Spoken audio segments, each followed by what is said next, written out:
Let us begin then. So today is Tuesday, February 16th, 2021 at 1 o'clock p.m.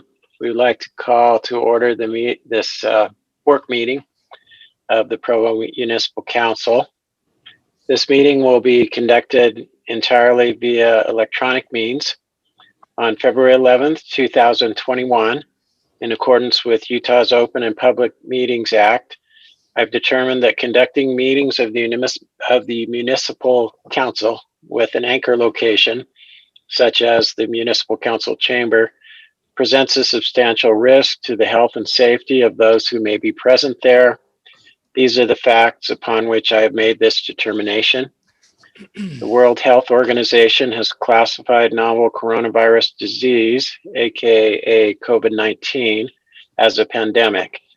The U.S. Centers for Disease Control and Prevention state that COVID-19 is easily spread from person to person between people who are in close contact with one another. State Public Health Order 2021-3 addresses the ongoing COVID-19 public health emergency and establishes minimum standards to address the unique circumstances in different locations.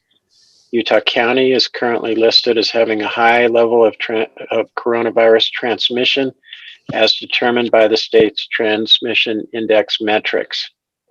Physical distancing measures will be difficult to set up and maintain in the Provo City Municipal Council chamber and other meeting rooms. Additionally, the chair of the governing board of the redevelopment agency of Provo City, Shannon Ellsworth, has determined that its meetings are subject to the same risks and has adopted the same procedures as the municipal council. The meeting will be available to the public for live broadcast and on-demand viewing at youtube.com/Provo City Council. This meeting is being broadcast live on the web on the Provo City Council YouTube channel, where it will also be available for on-demand viewing.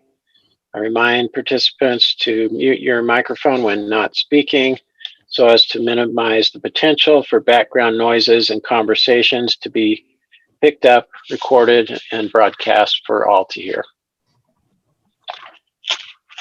I will now do the roll call. So we have here present Councilors David Shipley, Dave Harding, George Handley, Travis Hoban, Bill Fillmore. I note that Councilor Ellsworth is excused for a few more minutes because of meetings she's having with the ULCT officials, but she'll be joining us soon. I note that we have Wayne Parker and Isaac Paxman here representing the mayor's office, and we have other members of council staff in the administration here, including Council Executive Director Cliff Strachan. The opening prayer for today's meeting will be provided by Mr. Bill Fillmore.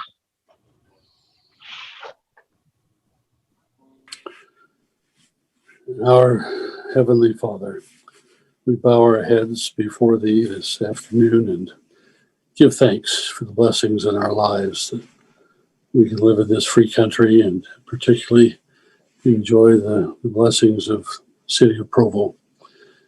We pray that Thou will guide us, Father, to do our best to protect and preserve and enhance our city for the well-being of our citizens. We ask the guidance of Thy Spirit today. Help us, Father, to focus on matters that are of greatest importance and to hold true to our principles and to make wise decisions that will bless and benefit the lives of our citizens for generations to come. For this we pray in the name of Jesus Christ. Amen. Amen. Amen. Thank you, Mr. Fillmore. It is proposed that we approve the following minutes from our August 27th, 2020 special meeting and from our January 19th, 2021 work meeting. Are there any objections or requested changes?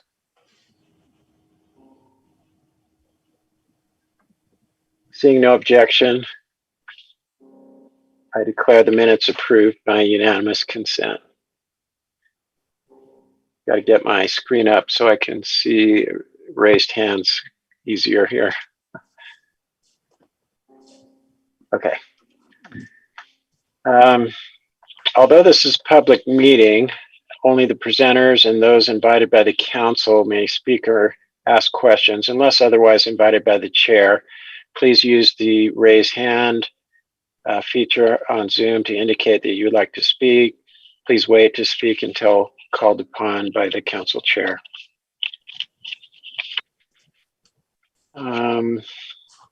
So let's see here. Could staff help me out on this one? I believe we're starting with item 2 because of a rescheduling. Just want to make sure that's correct. That is correct. Okay, thank you. The item 1 will be heard at the end of the meeting.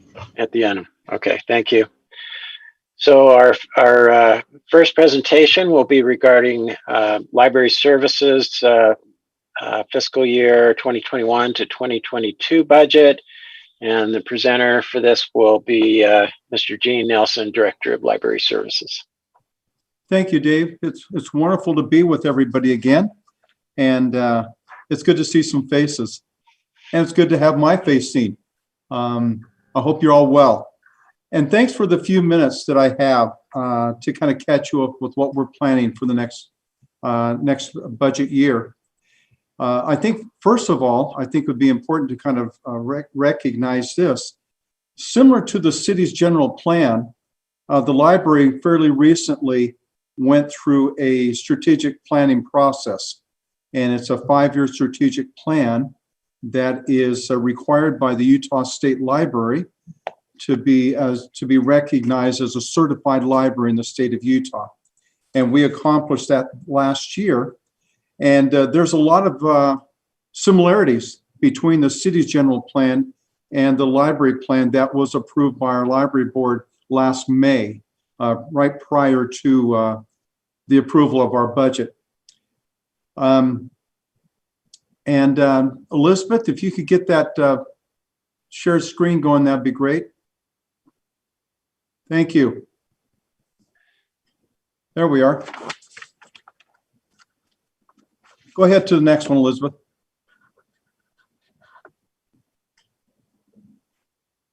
And so there's our strategic plan, and it's very broad and general. It covers, however, a lot of specific aspects of our services and things that we want to improve upon, and new goals and objectives. Next. And just very, very briefly, I have 20 minutes, so I'm going to use them up and maybe even get you out early as far as I'm concerned. It's long been our byword that we're kind of into books, bytes, and buildings. Following the largest part of our expenditures, which is about 62 to 63% of our budget, is for staff with salaries and benefits. And then the remainder 40%, approximately, we need to divide and balance. We do a balancing act between books, bytes, and buildings. And our building, we are going to be celebrating this year our 20th anniversary. Hard to believe that we've been open for almost that long. And so the building is starting to show a little bit of wear and tear. One of the things we have coming up as soon as spring starts really getting here, and looking out my window, it's not here yet. We have a new roof membrane that we have to put on the roof of the Academy building, as well as the addition, and to the tune of about $250,000. The roof membrane is usually guaranteed and warranted for about 15 years, and we've exceeded that. And so we're starting to see more and more hits on the building, things that need to be rebuilt, repaired, and those type of things. Bytes, right now we're so grateful to have the digital world so we can keep in contact with each other. And the same thing can be said about what we provide our customers. Just to remind you, when we shut down middle of March of 20, we were shut down, the library was shut down for about 2.5 months, and we, along with the rest of the city, reopened June 1st. And we have been open ever since. Every day, more and more people are coming out. I think they're figuring out how to manage their personal lives with the pandemic, and we're grateful for that. And of course, with school back in with both BYU and UVU, we're seeing a lot of students back here at the library, and we're thankful for that as well. And then, of course, our books. We've spent a lot of money on books and materials, including digital books and audio books, and just those regular things that most of us know as books. And we spend about $500,000 or so on that. And so we use the approximate $4.5 million annually on all these things. I'm going to come back to that. Next, Elizabeth. Relative to the general plan, we continue to do some things that support the general plan. And in 1.4.2.1, consider gathering social spaces. I believe just about every one of you have been here for some sort of gathering or another. Right now, we're a little bit limited on what we can do. We're always excited now when we have a wedding or two that can meet the requirements that we have. But we are doing a lot of meetings remotely. And we have a lot of programming that we've been taping and videotaping it in our basement creative lab. And so that is still a huge part of what the library here is in Provo. And then we anticipate more and more programs in the future. Next. And in 5.4.10, institute programs to the library that educate citizens about various cultures, beliefs, traditions, and heritage. We continue to do that. And of course, it's much more impactful when we have a crowd there. And this crowd for the Cinco de Mayo, I think this picture was taken a couple of years ago. We had a nice crowd there. But that will continue to be one of the things that we'll support in the general plan. Next. In 5.4.11, provide information on community events database in the homepage on the internet. We have a very robust calendar. We have a lot of things happening at the library. And yes, it's been dampened just a bit with COVID, but we continue to do that. And I'm really grateful for the creativity and ingenuity of our staff in doing at-home story times through the internet. We're also doing a lot of Learn It programs, so people can continue to do that, poetry and all kinds of things. So we do have a very, very robust calendar that supports that part of our general plan. Next. 6.4.1, raise awareness of local history, culture, and historical sites. Still important here at the library. We are a historical site ourselves, and I love meeting and greeting with people and talking about the history that I know and the things that have happened in my time here. This is my going into my 24th year here at the library.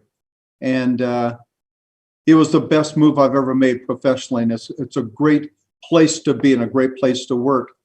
I'm working with the class of BY High class of 1961, who will be hoping, knock on wood, to have their class reunion this coming July. And I'm grateful to them and working with them. And they're even making a donation to the library of a couple of benches that we'll be putting in the hallways that will be recognized in the class, BY High class of 1961. And so history is very important to us. Next. And 8.4.2, protect and provide enhanced opportunities, facilities for the arts, entertainment, and museums. Arguably, along with Parks and Rec, there's probably nobody in town that does more for the arts than what the Provo City Library does. Between our art galleries, we have 3 different galleries here, as well as all the programs that we do that are artistic related, as obviously as well as entertainment and a lot of historical type of things. So that's the work that we've done, as well as in our strategic plan that we've done to support the general plan, as well as our strategic plan. Next. I have just a few minutes left. Now I want to kind of cover Go ahead, Elizabeth. Next. I want to kind of cover just where we're heading this fiscal year, this new fiscal year, budget year. And you can see on your screen our basic revenue structure, and the large percentage of it comes from our property taxes. And you can see the various breakdowns. We get tax redemption money, vehicle taxes. We're so grateful for these things that were set up many, many years ago for us. Copier fees, used book sales, meeting room rentals have gone down quite a bit, as one can imagine. And yet we've saved money for our rainy days. And this is a rainy, snowy day, and we're glad we saved some money to make sure that we can offset some of these losses this year. But we're anticipating, I'm grateful for John and David in finance. They're about as conservative as I am as far as our budget, and our revenues are always a little bit on the conservative side. But usually at the end of the year, because of our conservative nature, we've been able to bring in additional dollars that have been able to go into our savings accounts. So that's essentially the revenue. And so it hasn't changed a great deal from my presentation last year, to be honest with you. Next.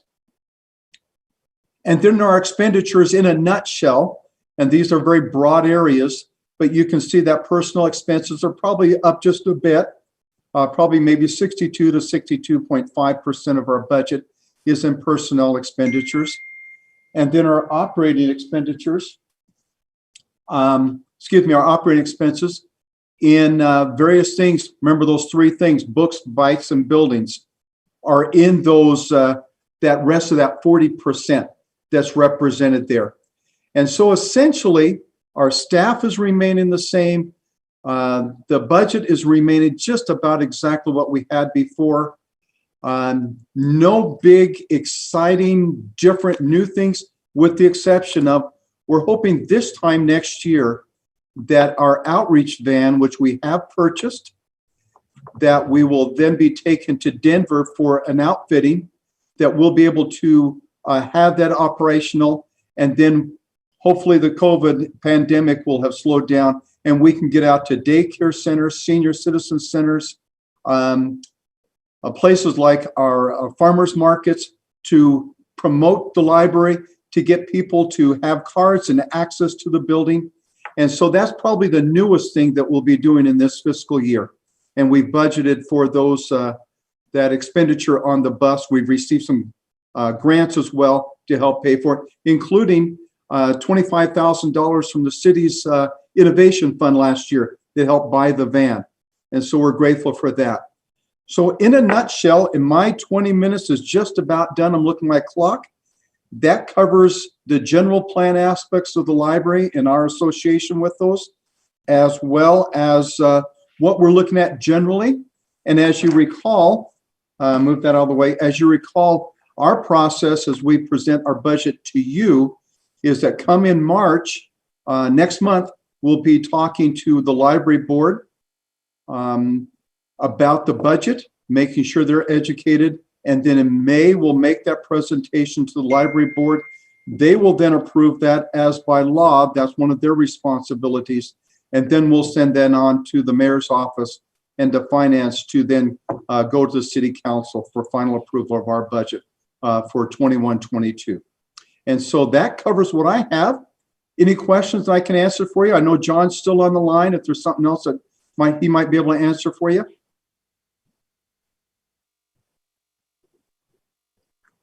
Any questions for Mr. Nelson?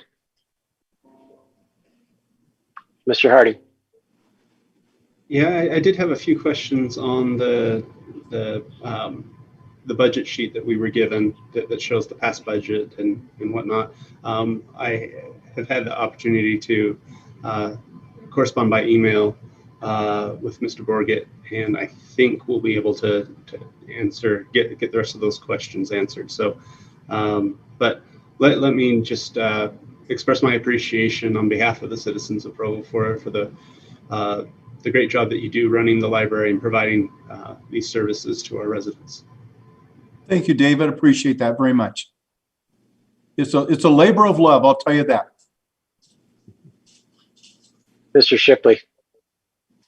I just echo that and a thank you, but also with this last year, just a thank you to you and all your staff for being creative and coming up with solutions that, there was no track for you guys to run on and no precedent for you guys to go off of. And I think you had some very creative staff and allowed them to be creative with the solutions that they came up with, and citizens were still able to interact with the library throughout the pandemic, which is a huge victory for you and your team.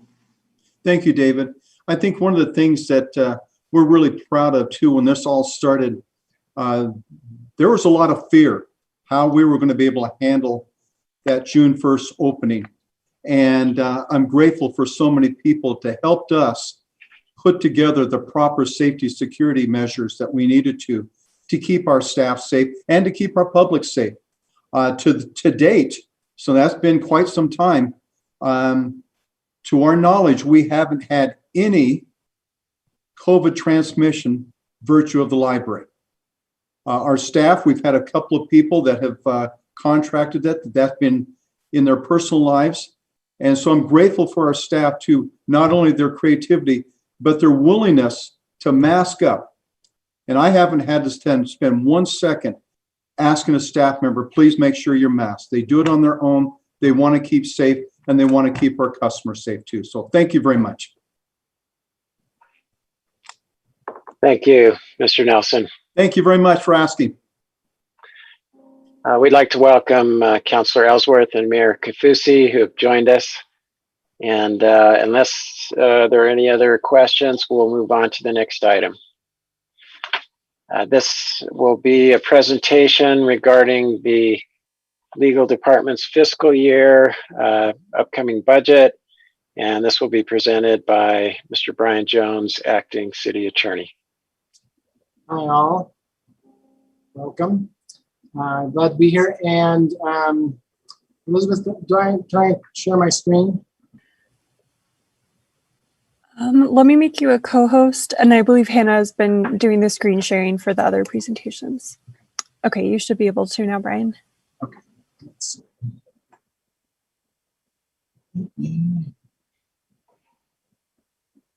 see if I can find the right one.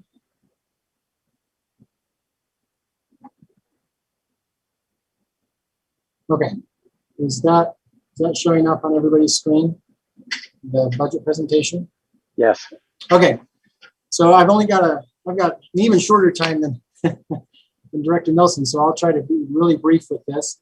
The city attorney's budget, just briefly want to talk briefly about these things, what we do, how our budget is made up, and then the difference between our personnel and operating budget. So what we do, as many of you are already aware, the city attorney's office is divided into 3 divisions. We provide city legal services. We handle claims, litigation, risk management, and safety for the city. And we handle criminal prosecution, which in this case is misdemeanors, since the county attorney's office does the felonies. More broadly, or with more detail, these are the items that are, and this information right here is in your memo, and it was copied from there and copied from our official division definitions. So the city legal services division provides legal counsel to the different city departments, to the municipal council, to the mayor's office. The claims litigation office or division and risk management division is responsible for coordinating city safety, working on things like trying to bring down workers' comp claims in cooperation with human resources and other areas of the city, coordinating the handling of the 75 to 100 claims that are made against the city for a variety of reasons on an annual basis, handling lawsuits in which the city is involved, either as a plaintiff or defendant. And then the criminal prosecution division does just that. It handles criminal prosecution for over 2,200 criminal cases a year in the Provo City Justice Court and some that still continue in the district court.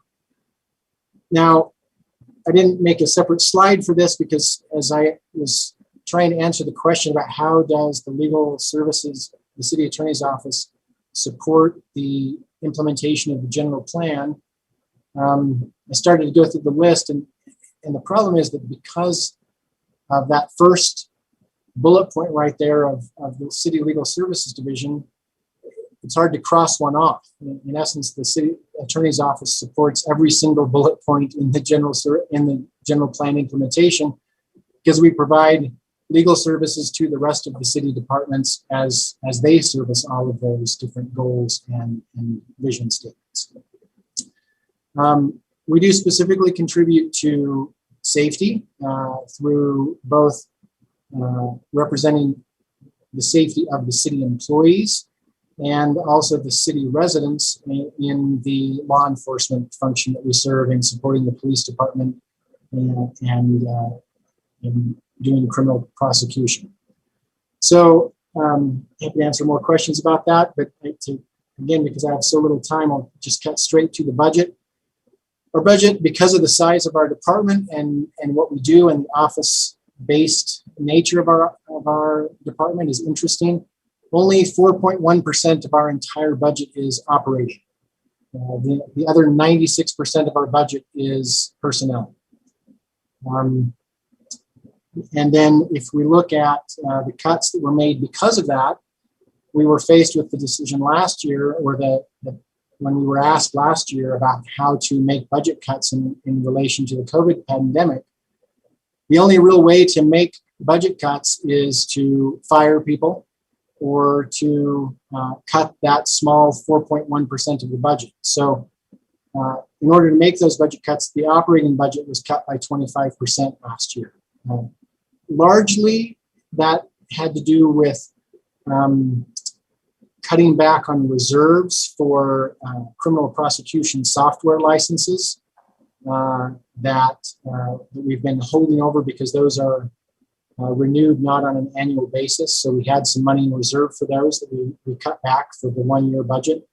And we made some cuts to training and travel, which makes sense given that there wasn't a lot of travel taking place in 2020.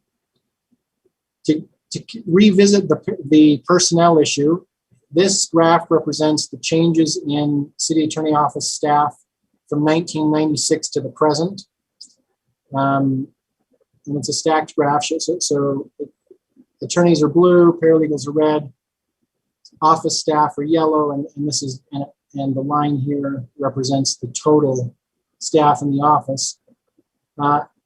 So the points which aren't shown is we started with 12 total in 1996, and we're currently at 14 and a half. But that means that in the last 24 years, we've added 2 attorneys, 1 paralegal, and cut our staff by half of a full-time position. But in those 24 years, we've picked up responsibility for the council office and for the city safety and risk management program, which were not in the city attorney's office when those numbers started. Then cutting back to the operating budget, here's the operating budget from 1996 to the present. You can see that for the most part, during most of that time, the budget has actually declined. And some of that was due to cuts based on the recession. And some of that was based on some things that we did internally to go paperless to cut back some of our supplies needs, even though, again, it's such a small percent of our budget. This big jump that you see in from 2015 to 2016 is mostly, almost entirely the result of 2 things. At that point in time, the city changed the way it budgeted for computers and started to include an annual item in the budget to carry over in a computer bank to purchase computers when they were needed, because after they go out of warranty, the IT department doesn't service them anymore. And before that time, there wasn't any kind of consistent way to, if you think of those as capital improvements, there wasn't a way to bank money for those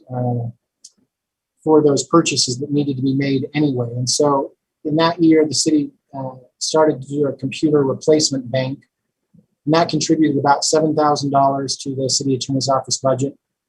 And in that same time frame, in that same year, was also when the city was forced to move its criminal prosecution software from a system that it was sharing with Utah County to a statewide system. And there was a big increase in computer licensing costs, and those have carried forward for those last 3 years. And then you can see the drop that I just talked about last year. And then finally, I guess for just kind of for illustration purposes, here's our operating budget since 1996 as a percent of the 1996 budget if you adjusted for inflation. And again, this is that jump that we just talked about. You can see the trend is that since 1996, we've, with the exception of 1 year, we've never been where we were then, if you look at it in terms of inflation. But I think generally that speaks to the fact that we've been trying to become more efficient. We've adopted more technology. We've adopted more methods of going paperless, and we've tried to streamline things. But it also reflects a recession and a COVID-19 pandemic that put pressure on the budget, where the operating budget is the only place to make cuts. Looking at the questions that we were asked in making this presentation, I would say probably our biggest concern going forward is that over this past year, we've managed to stay within our travel and training budget because of the way the pandemic has affected those things. But as the pandemic goes away, and we expect those things to be strained, if not returned to former levels. And that's what I had for today, so I'm happy to answer any questions. Are there any questions for Mr. Jones? Councillor Hanley? Thank you, Mr. Jones. Maybe you don't want to say it, but do you think this means you need more attorneys? I mean, if you've added 2 attorneys in 24 years and you've taken on more responsibilities, are your staff overworked? Well, I'm going to say yes and no to that question, but the yes comes principally from the last 6 months. And what I mean by that is, even though I just showed you a chart that says we have 14 and a half total staff in the office, we've really had 13 and a half since the retirement of the previous city attorney. And so the biggest strain that I've identified on personnel is that we have spent the last 6 months rearranging workloads and trying to share extra duties in order to compensate for the fact that position hasn't yet been filled. I think you're probably aware that position was part of the hiring freeze that was implemented because of the COVID-19 pandemic. That hiring freeze has been lifted with respect to that position. It's now been posted, and the posting actually closed yesterday. So we're in the process of hiring that position and hope that will take place soon. There's a potential, depending on how things go with that, for a backfill need after that position is filled. So we may be a couple months away from actually being up to full staff.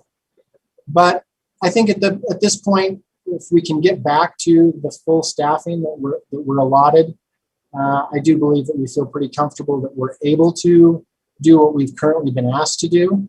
And then the question becomes if the city administration and council wants us to do more than we've been doing.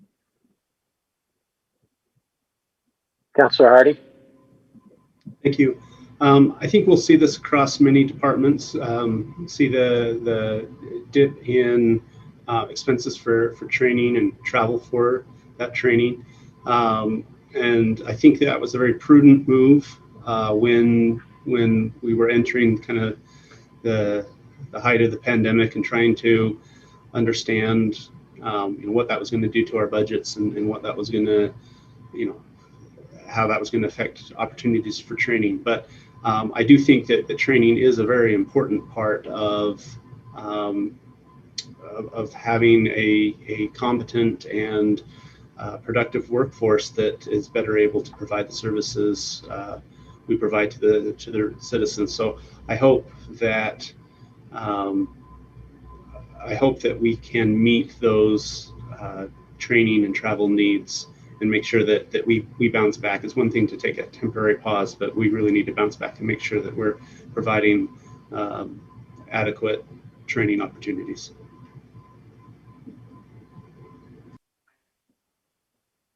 Are there any other questions for Mr. Jones? All right, thank you, Mr. Jones. We appreciate you and your department, and appreciate the impressive example of efficiency that you've just shown us here in your department in recent years. So, Thank you. let's move on then to our next item, which is a presentation regarding the council office's upcoming fiscal year budget, and this will be presented by Executive Director Cliff Strachan. Thank you, Councillor Sewell. I will apologize in advance. I don't put all the pictures that my predecessors have put in there, so mine won't look as lovely as theirs. I will remind you this year that every one of these presentations from the various departments will have a copy of their 2021 budget from the budget book in your agenda packets, so you can look at those there. And I'm going to take over the screen and share the presentation now.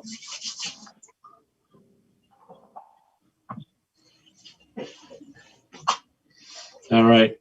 So the first thing I wanted to focus on is just talk about the council's the general plan goals that apply to the council. You know, as with Brian, who said that, you know, virtually every general plan goal at some point is addressed through some effort of the legal department at the behest of a department.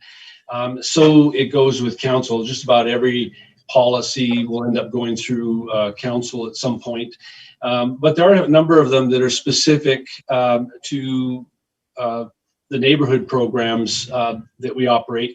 And so these 5 overreaching goals, there are a lot of other steps underneath them, but every one of these basically relates to neighborhoods and getting people participating in the political process. And that's a lot of what our department does. We all of these are pretty much in the ongoing stage. A couple of years ago, you know, we expanded with Open City Hall and put those things online to help our outreach, and we funded those through the budget. We haven't had to do that much in recent years, but we will have some things to talk about in a few minutes. General plan goals that are there that we really haven't started or have only touched upon. These were a couple of, last 2 were added, I think, the last iteration of the general plan consolidation that we had done. And so if there's work to be done, it'll be up to the council to want to make some headway on those. The housing committee is looking at things like affordable housing and inclusionary zoning as a possibility. Those are things that those are only 3 elements that are listed that we haven't actually done a lot of work with yet. With respect to the budget, like Brian's budget, ours is heavily dependent on personnel. About 85% of our budget is personnel costs, and the rest is a variety of operations and programs and things like that. At 2021, we reduced and then eliminated the internship. We cut it back on a number of operations costs that weren't going to be happening because we realized we would be spending a lot of the year in virtual meetings.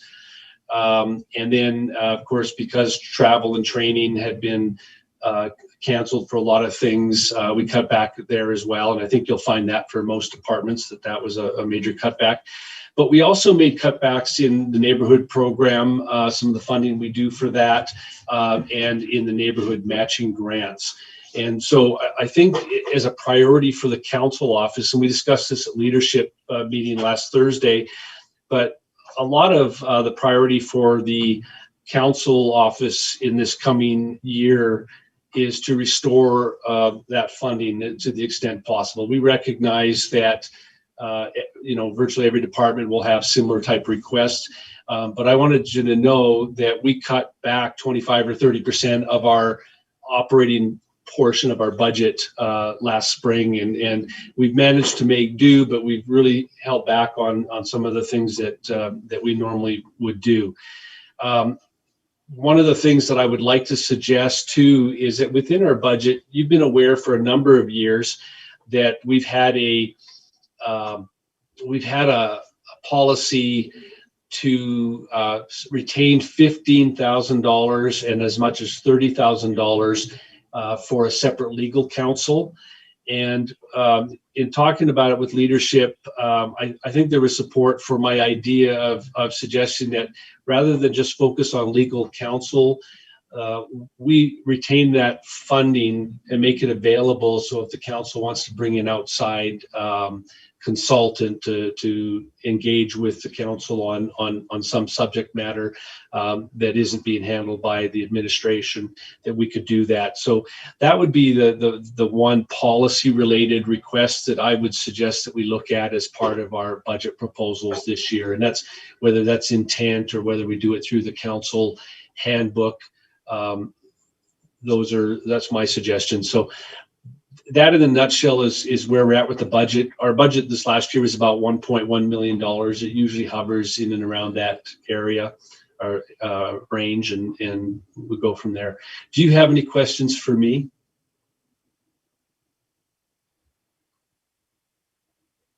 Then I thank you for Councilor Harding. Yeah, thank you. Just you said something right at the very end that you mentioned that our operating budget was cut 25 to 30%. And I understand the operating budget is just a small portion of the overall budget. But then you said that at the end we ended about where we usually are. Is that where other things? It's because salaries and other things end up going up over time, but because we have some monies in reserves for things like the separate legal counsel and other things, we end up cutting about $58,000 or $62,000 off the top of my head from our overall operating and program budgets.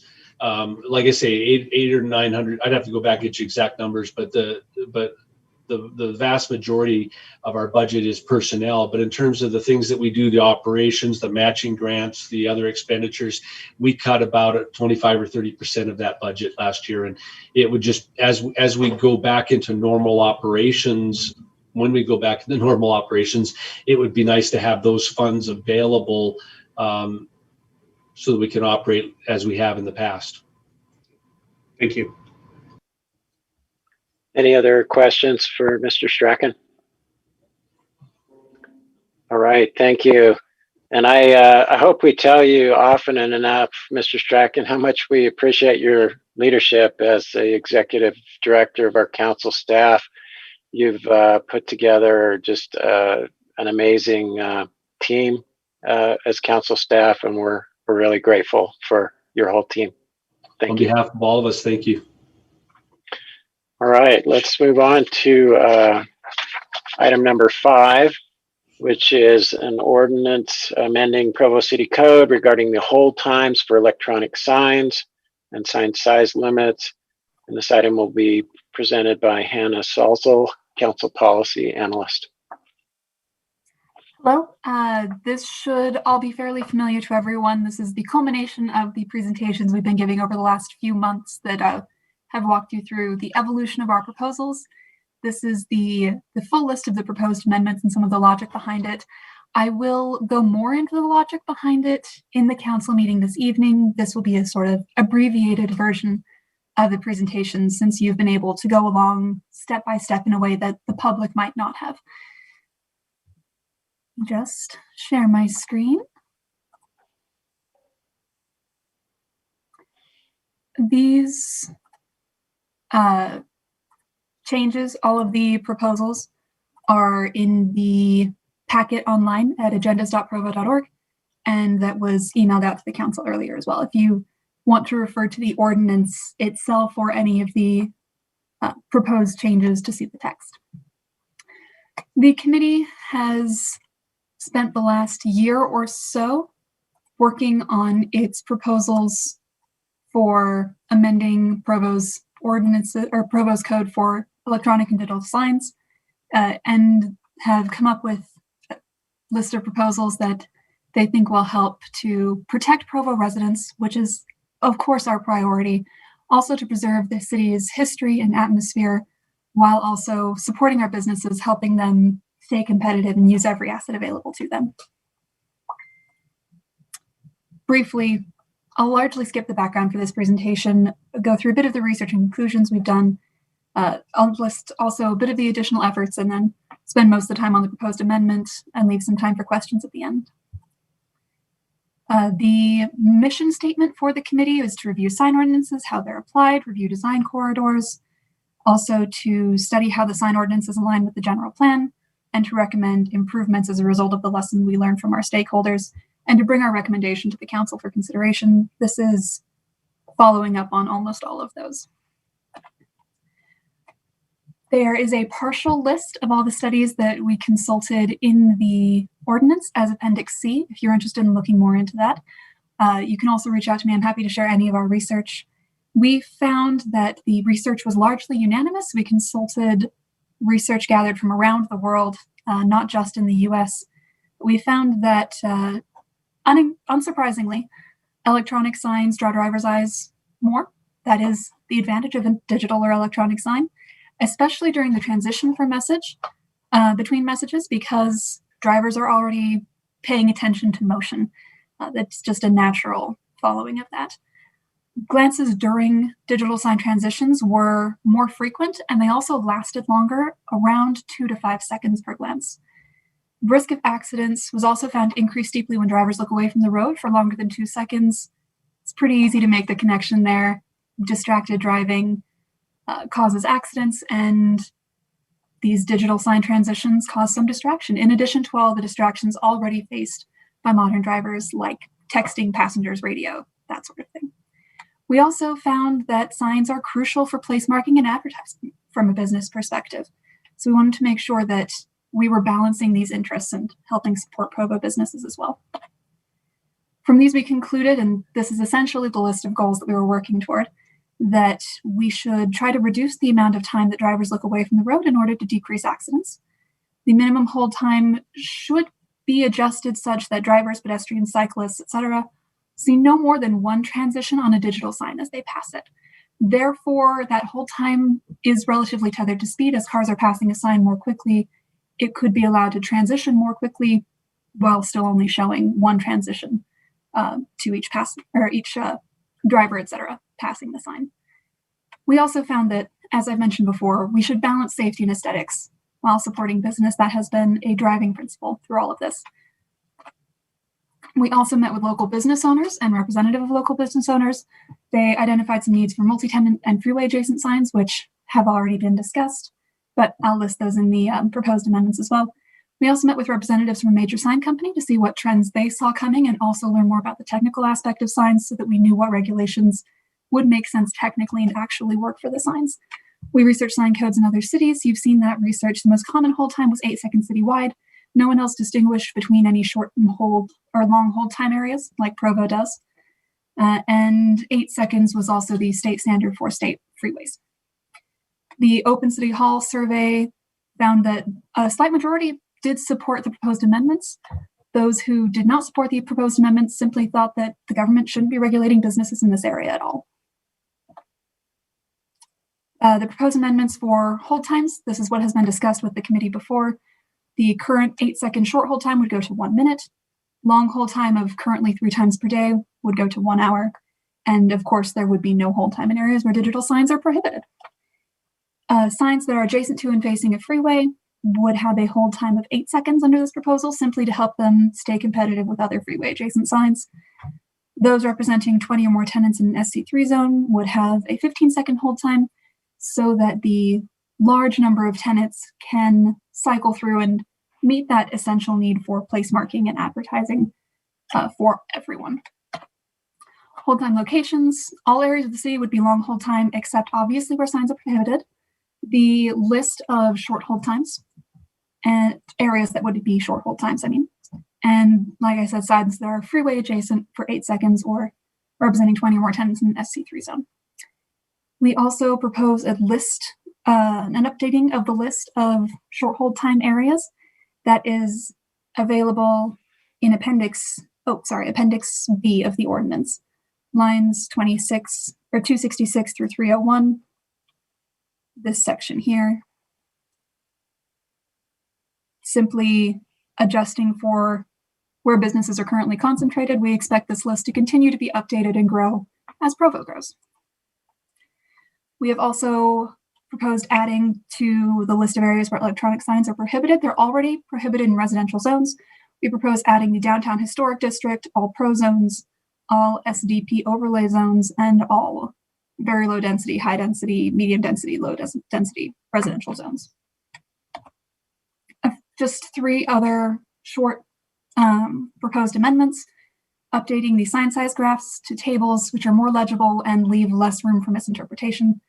Also replacing high and low churn with short hold and long hold, which is simply more clear and better reflects the current terminology.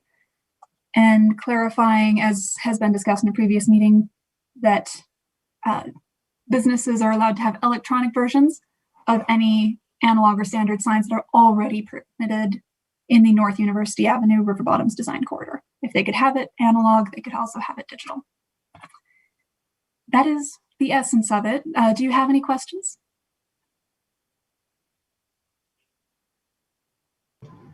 Councilor Harding. Thank you. There's 2 aspects that I'm still grappling a little bit with. I think the first, and I don't know if it can be answered now, but hopefully by the time we vote on this tonight. I remember in the past, and I admit that I could be conflating this with another issue, but I remember Mr. McGinn talking about how his department interprets the regulations is based on frontage and based on area, based on the business type. They know how many square footage can be used for on-premise signs, and I believe Mr. McGinn has indicated in the past that he'll work with the businesses that they can break that sign spacage up, that sign area up into multiple signs, as long as they don't exceed the frontage limit. That's correct. We felt that that was a larger discussion that we should continue to have and address, but that it was critical to get these amendments through first. So it's not that we're not addressing it, we're just not addressing it in this wave of proposals. Okay. All right, that is helpful to know. I'll have to think about that a little bit.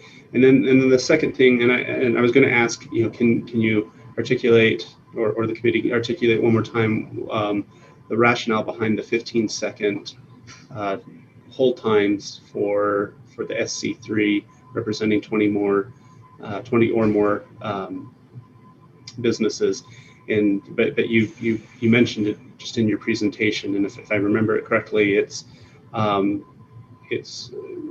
recognizing that location, letting people know the location of these businesses, and there's 20 of them, so the idea is to allow them to cycle more quickly to get that service of identifying their location.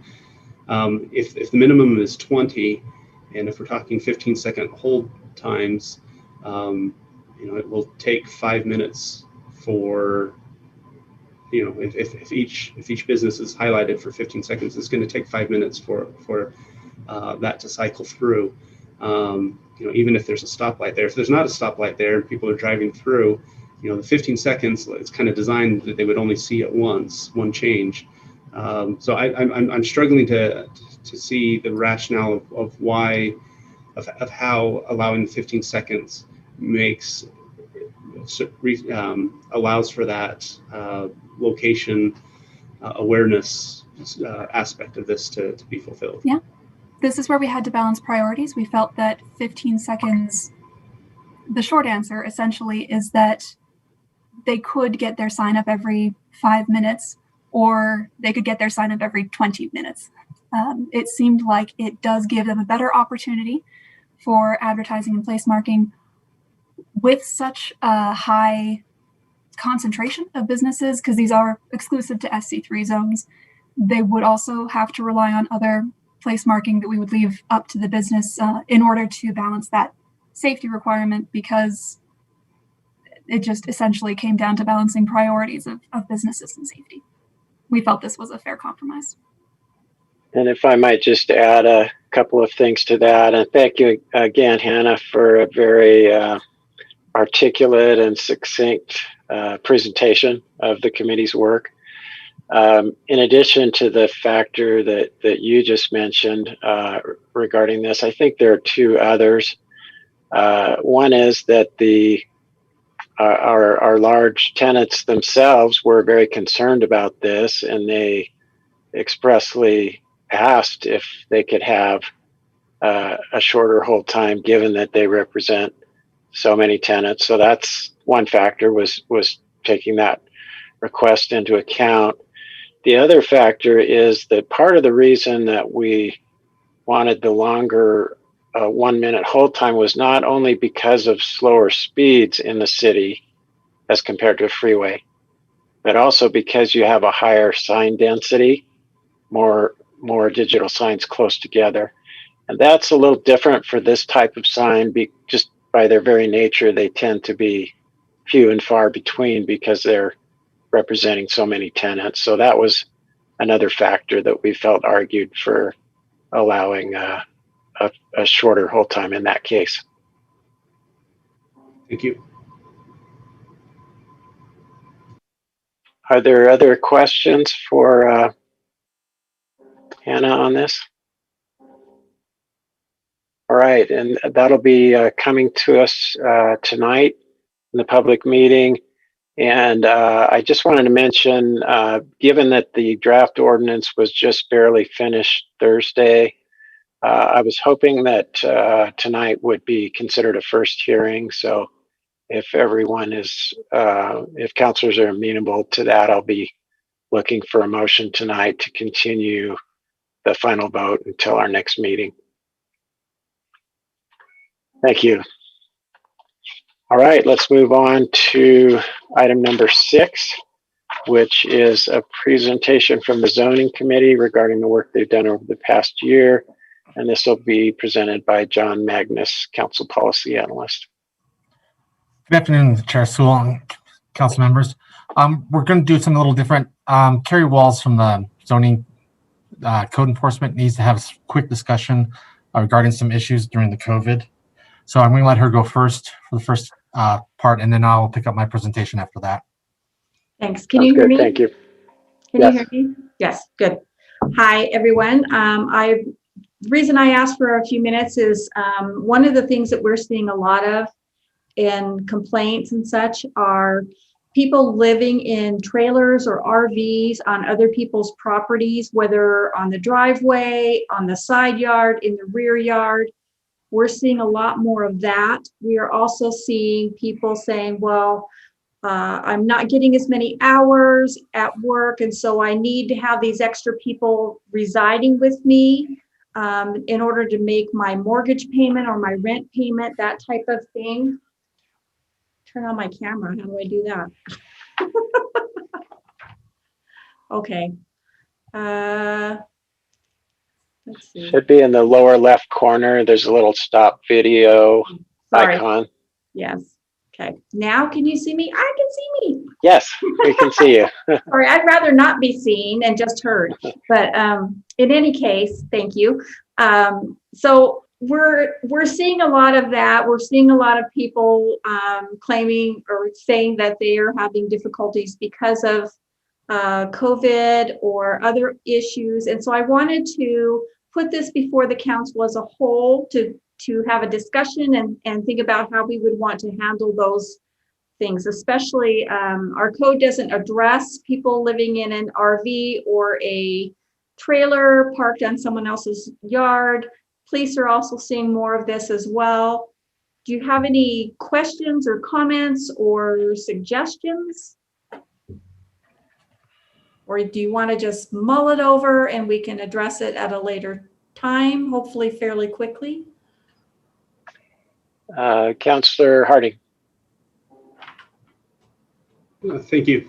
I just wanted to clarify, you're saying that nowhere in our code does it address additional, basically households residing on properties?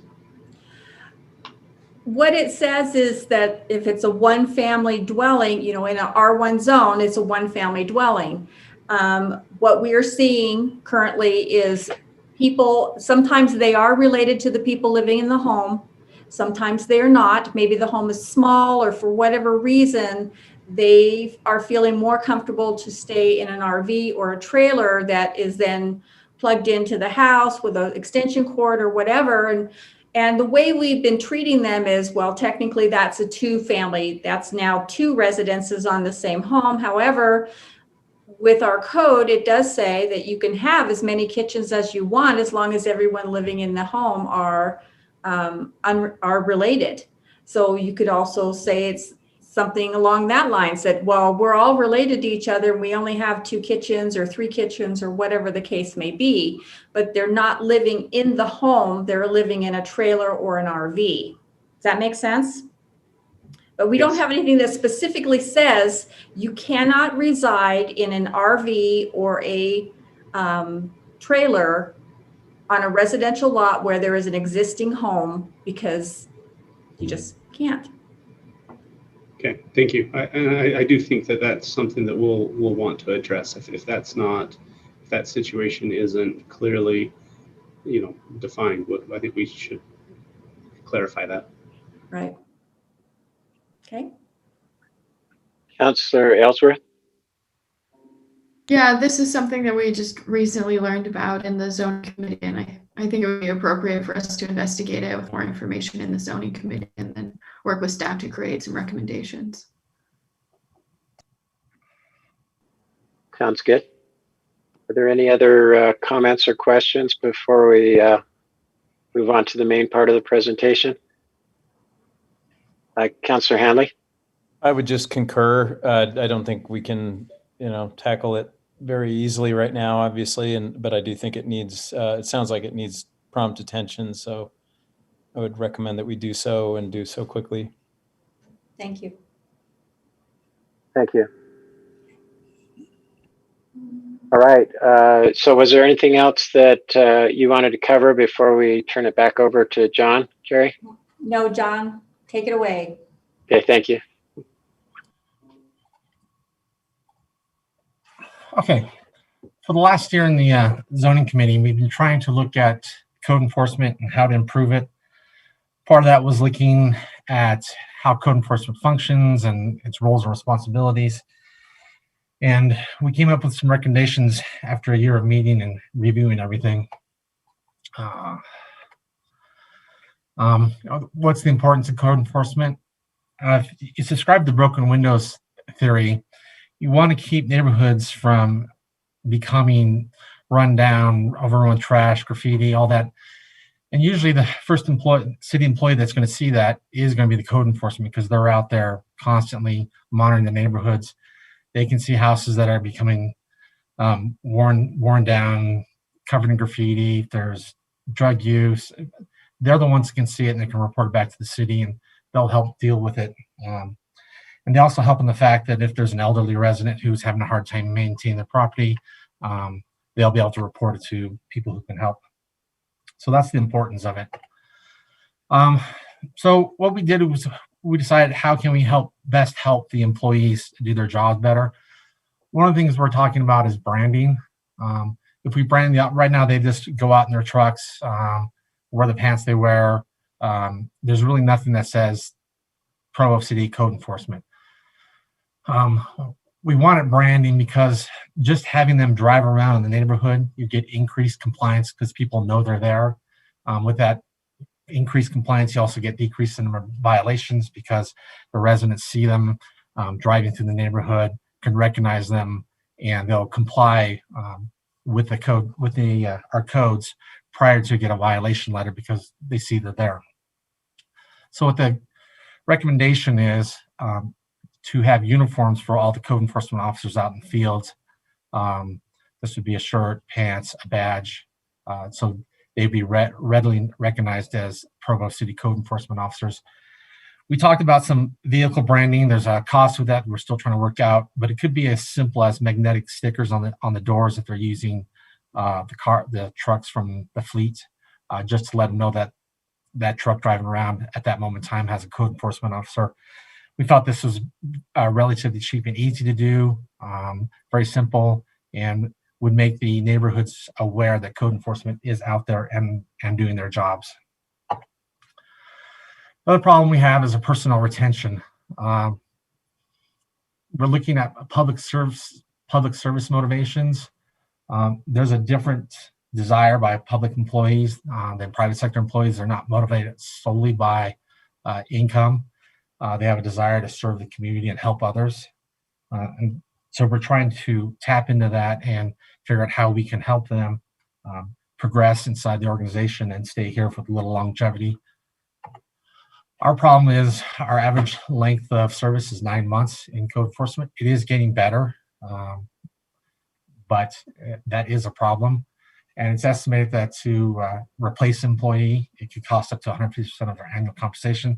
So it's not cheap to keep losing employees and then replacing them, especially if we're doing it every 9 months. So we're trying to find ways to have personnel retention. Part of it goes back to them wanting to help their community. We want to help them by training them, giving them the tools they need to do their job. Also having the ability for them to learn new skills that would make them valuable to other departments in the organization. So if they did want to move out and get a career path going, they wouldn't be stuck in code enforcement.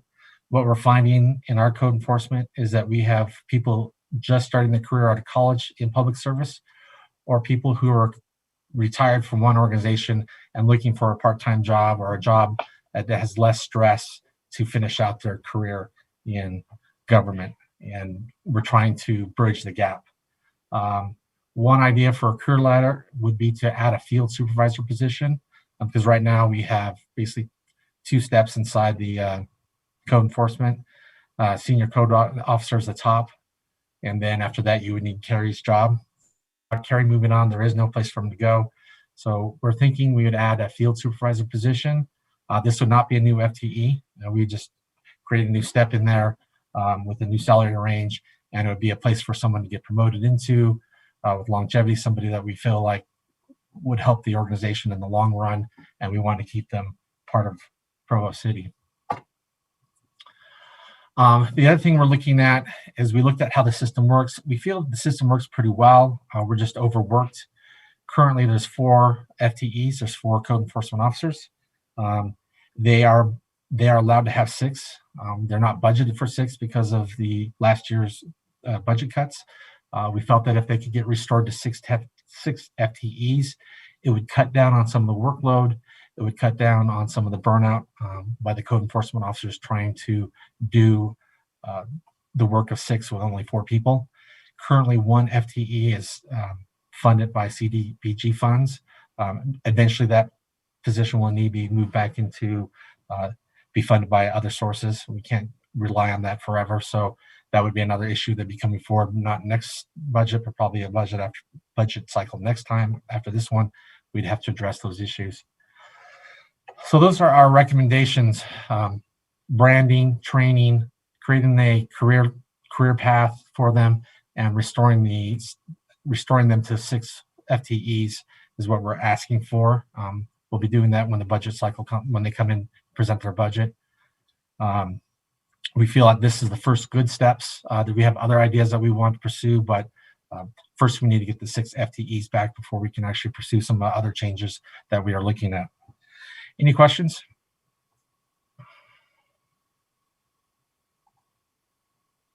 Thank you, John. That was a good summary there. Looks like Councilor Harding. Go ahead. Thank you.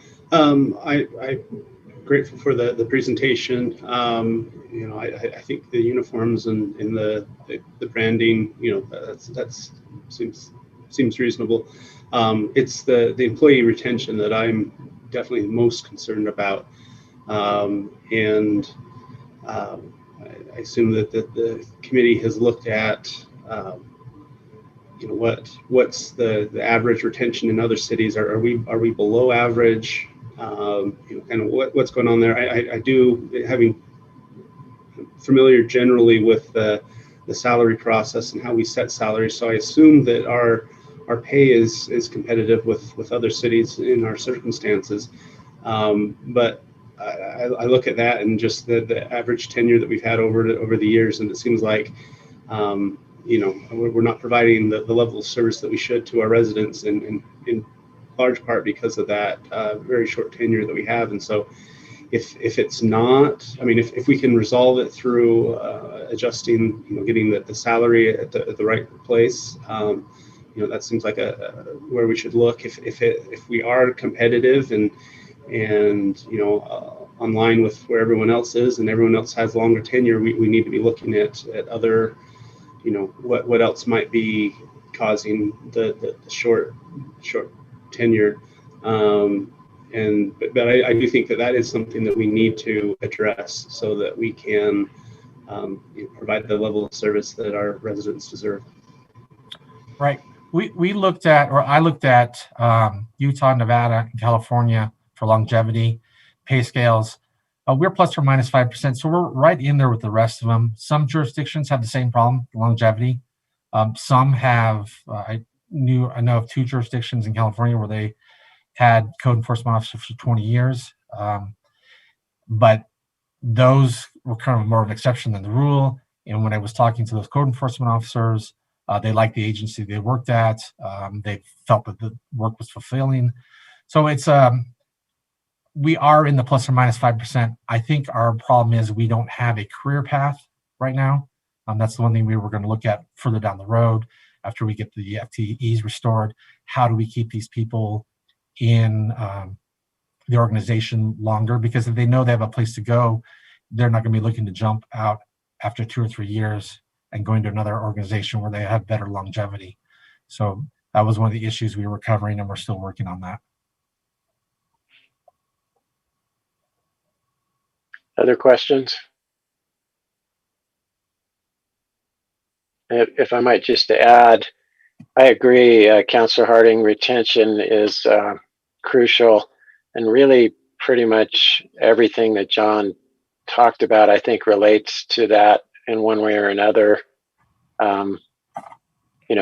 Getting an adequate number of officers so they're not overworked, the branding, more educational opportunities so they can grow in their position, and then creating that new position so there's somewhere to go between being an enforcement officer and being the head of the department. So we're hopeful that all of those things will help, and are eager for any other ideas that might come along that would additionally contribute toward that goal. So I guess the bottom line is where we're hoping to end up is to have a adequately staffed department of experienced enforcement officers.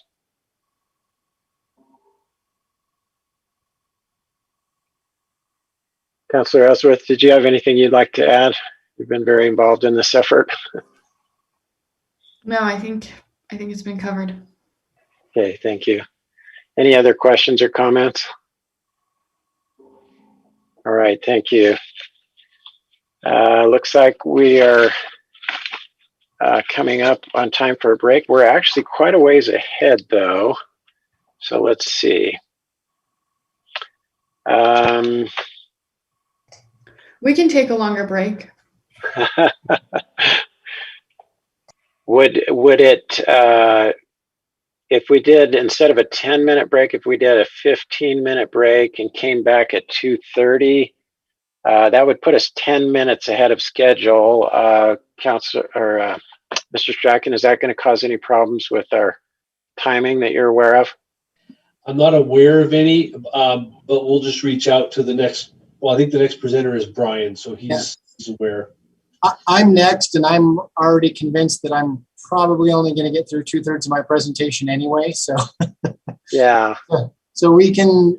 So I'll be ready to start early, and then we'll go until you want to move on to something else. And I'm guessing that of the 3 topics I want to train on, we might get through 2 and might have to come back for the 3rd. So, Okay. All right. Well, let's break for about, around 10 minutes, no longer than 2:30 though. And as soon as we see everybody back, we'll resume. Thank you.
Okay, well, welcome back.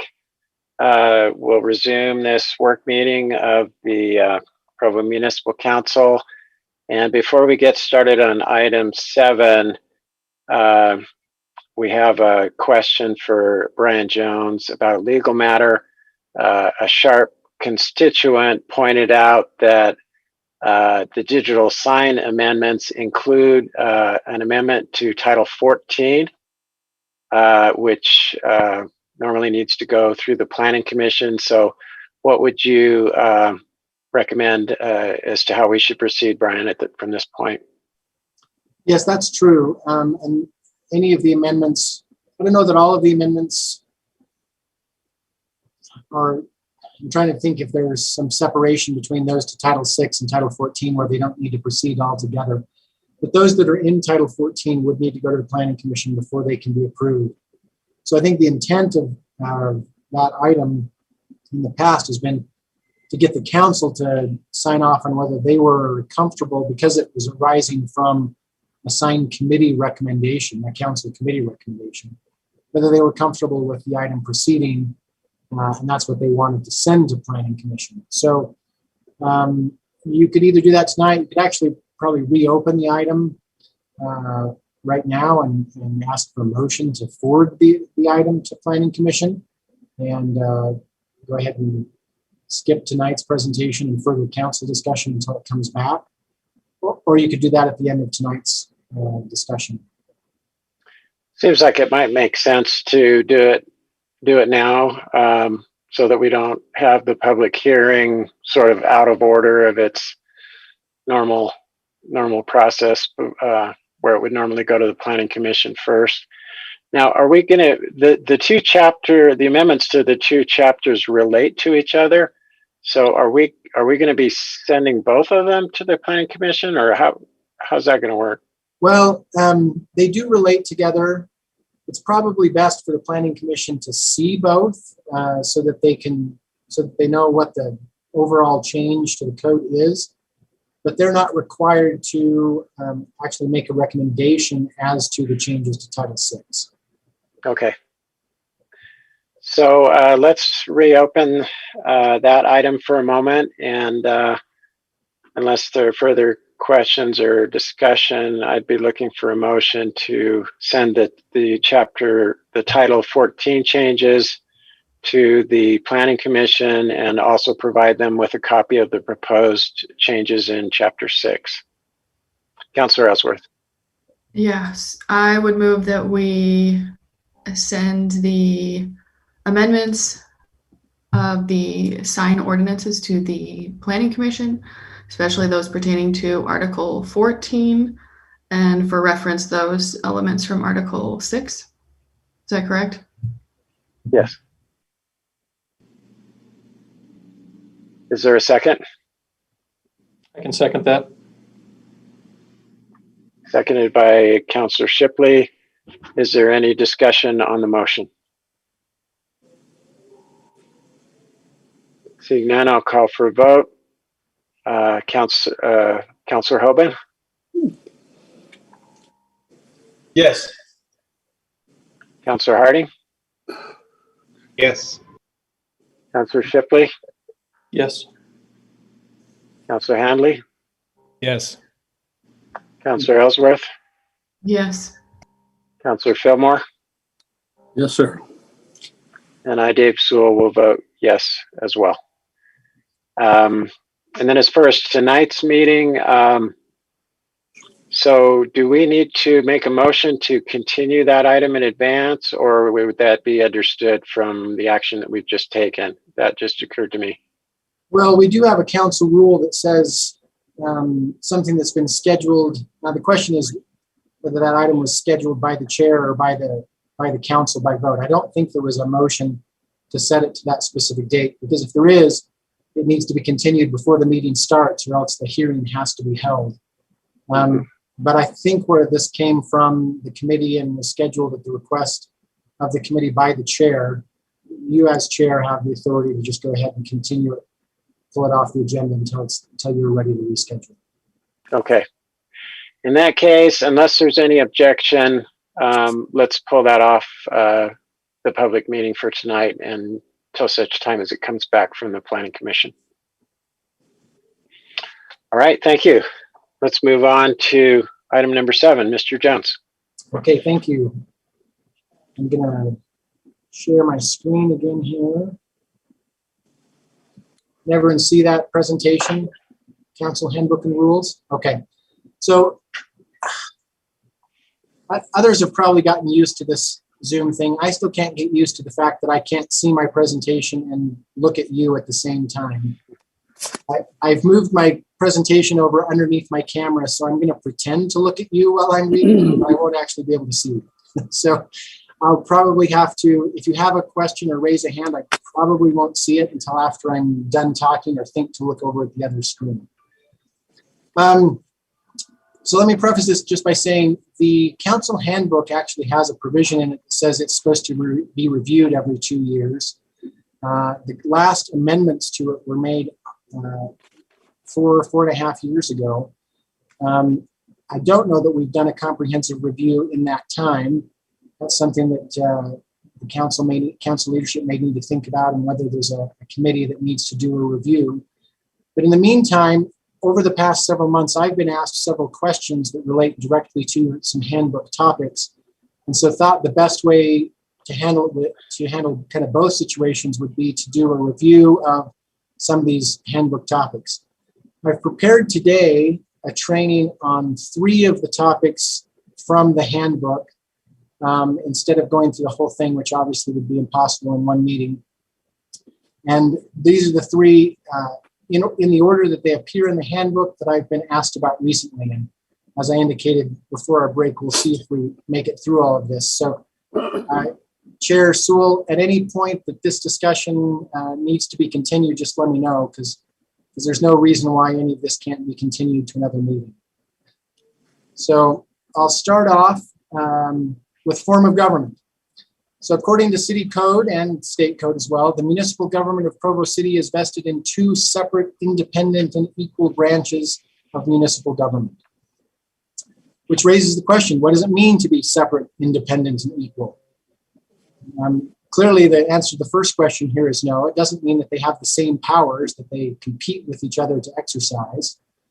Well, do they have different powers, but they can exercise those powers fully without limit? Well, we know there are checks and balances, so we know that's not right either. So the answer seems to be that the 2 different branches have separate roles, which they exercise independently, but they have checks and balances on each other to preserve that equality. So let's look at a little bit more about what the code says about that. So the executive branch consists of a mayor, a chief administrative officer, and the administrative departments and officers. In other words, the executive branch consists of everything but the council. And the mayor is the chief executive and administrative officer and exercises the executive and administrative powers. So what does the code say that means? Here's a list of the things. I'm not going to read each of these bullet points on each of these slides because that would be interminable, but the mayor shall keep the peace, enforce the laws, execute policies adopted by the council. And I'll note one interesting thing here. We often talk about the council setting policy. And the interesting thing is the only place the word policy appears in Title 10, Chapter 3B is in this section about what the mayor is supposed to do.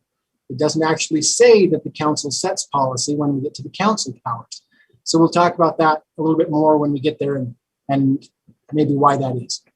Okay, appoint with advice and consent, provide budgetary reports, other kinds of reports. The mayor has some power to actually pardon or commute sentences or remit fines, and if she does so, has to report those to the council, and obviously perform every duty that's prescribed by municipal ordinance or state statute. Now here's a whole list of things that the mayor may do. Appoint deputies and administrative assistants if there's enough budget. Appoint with advice and consent department heads. Dismiss any person that they've appointed. Veto ordinances, tax levies, and appropriations. Exercise control of the executive and department and administrative departments. Regulate and prescribe powers and duties of each executive and administrative officer. Attend council meetings, take part in and give advice to the council. Appoint a budget officer, execute agreements, and then some other things that again are so rarely used, I'll skip over those for now. And then here's the big one. The mayor may not vote on any matter before the council. That's the only thing that is prohibited under state code for the mayor to do. Okay. City code elaborates a little bit more. City code also says that the mayor is the official head for ceremonial purposes of the city. Hires, disciplines, and terminates all executive employees. Supervises and coordinates agencies related to the city, such as housing and redevelopment. Recommends to the council such measures as may be deemed necessary or proper for the efficient and proper operation of the city. Authorize the issuance of executive rules. Prepare and submit a state of the city report. Supervise purchase of materials and issue proclamations. That's what city code says. So now skipping over or jumping to the legislative branch. The legislative branch, according to both city and state code, consists of a municipal council having 7 members.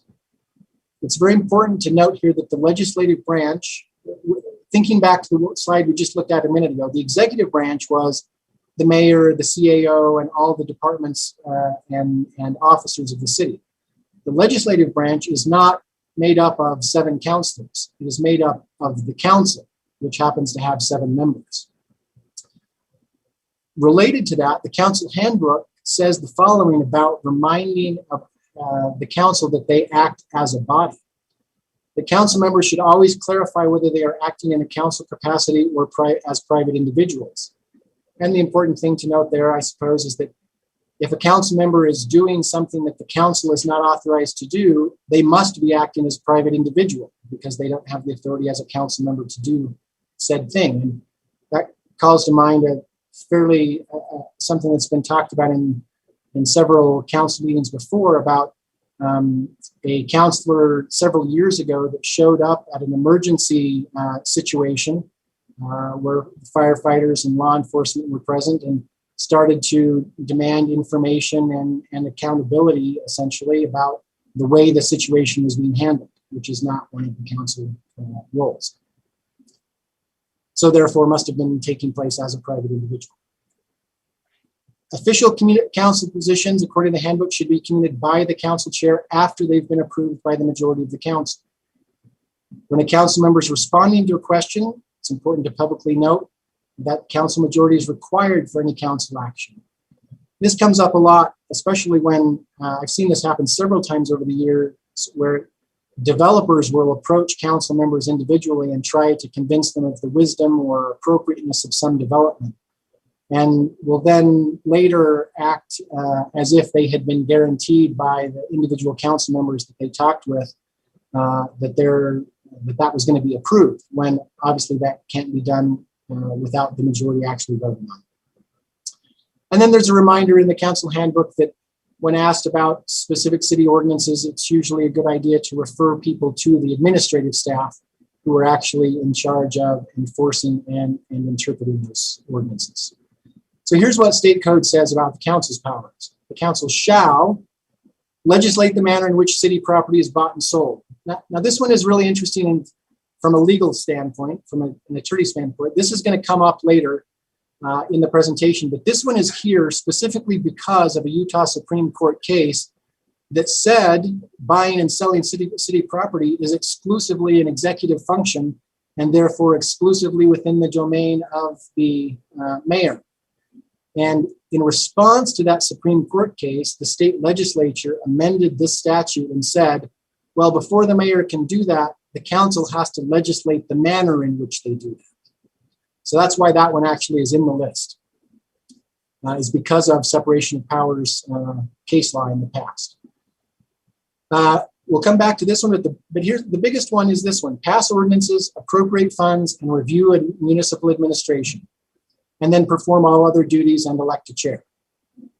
What they may do is adopt a municipal code that divides the administration into departments, adopt an ordinance creating, consolidating, or abolishing departments or altering the functions thereof, make suggestions or recommendations to subordinates of the mayor, appoint and delegate investigative power to committees that can be either of council members or citizens to investigate matters of the city, make rules and regulations for the governance of the council, or take any any action under the general police power.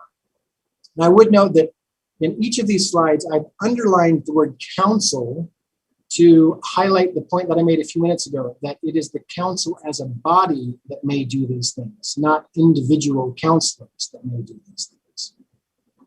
And then finally, the council may not direct or request, other than in writing, the appointment or removal of a person to or from an executive office, interfere with an executive officer's performance of their duties, or give orders to any subordinate of the mayor, which again is everybody but the council staff.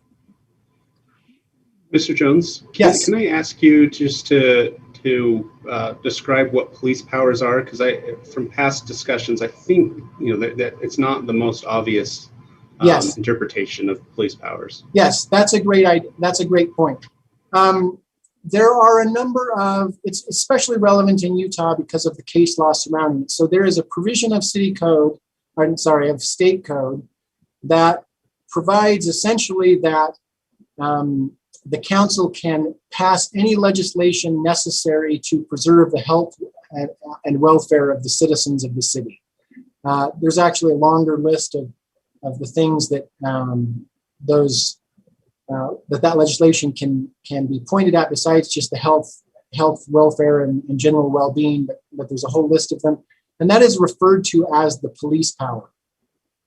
And there are some states, because, and again, backing up, I guess, from a legal context, it's important to recognize that there's a difference between the way cities relate to states than the way states relate to the federal government.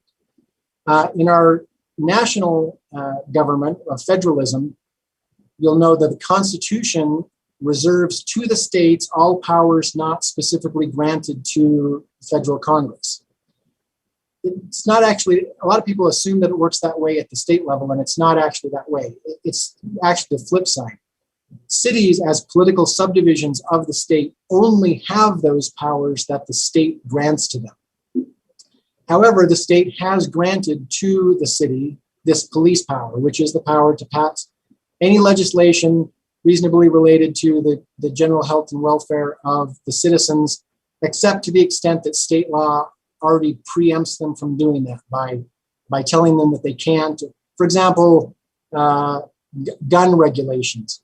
The police power would on its own say that the city council could pass any gun regulations that they felt like were relevant to the health, safety, and welfare of the citizens of Provo. But the state law actually prohibits the city from passing any regulations related to guns, except for those that are specifically authorized by the state legislature. So that's, any questions about that? Probably said more than you wanted to hear about that, but that's what the police power is. Okay. So here's what City Code says, that the municipal council is the policy-making body of the city. This is interesting because, like I said, state code doesn't actually say that. But it is what city code says, to the extent that the council can grant itself powers, which is a question. But notice that what it then says is, thus shall exercise the legislative powers of city government. So policy making is done by legislating, including by adopting ordinances and resolutions, and by doing these other things that are administrative powers, which I'll touch on in just a second. So let's go back to state code. And so I refer to these as the big three. These are specifically called out in the council handbook and discussed in more length. The big three powers of the council are to pass ordinances, appropriate funds, and review municipal administration. So the first one, they can make law. They exercise the lawmaking power by passing ordinances. That is how policy is set and how the lawmaking power is exercised. The council does, however, have certain defined in state code administrative powers that are exercised by resolution, and those are found here in this list. The second one is to appropriate funds. And this is a quote from the handbook. The council principally exercises its power to appropriate funds by passing a city budget. Additionally, they may appropriate specific amounts of money for specific purposes. And then again, this quote, the budget is one of the council's strongest policy-making tools. It expresses its priorities through appropriations, and then talks about how the budget is a planning tool and should be a reflection of the priorities of the council.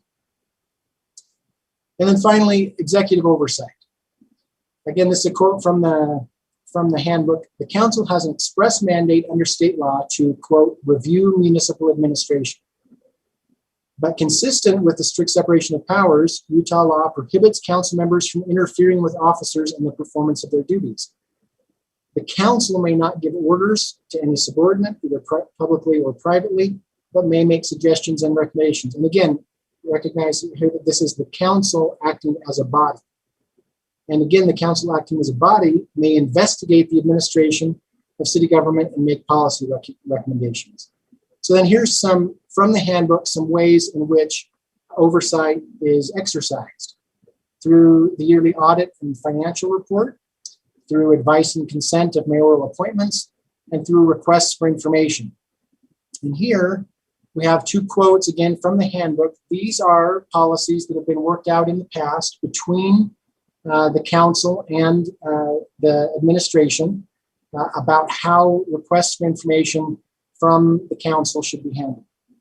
So even though we've talked a lot about council members not having a role to act individually, the administration and the council in years past, when we last approved the handbook, worked out that council members or committees could request readily available information. That's supposed to be addressed only to things that require only the copying of existing documents. And those requests should be made to department heads or to the mayor, who will then deliver the information to the executive director and distribute it to all council members.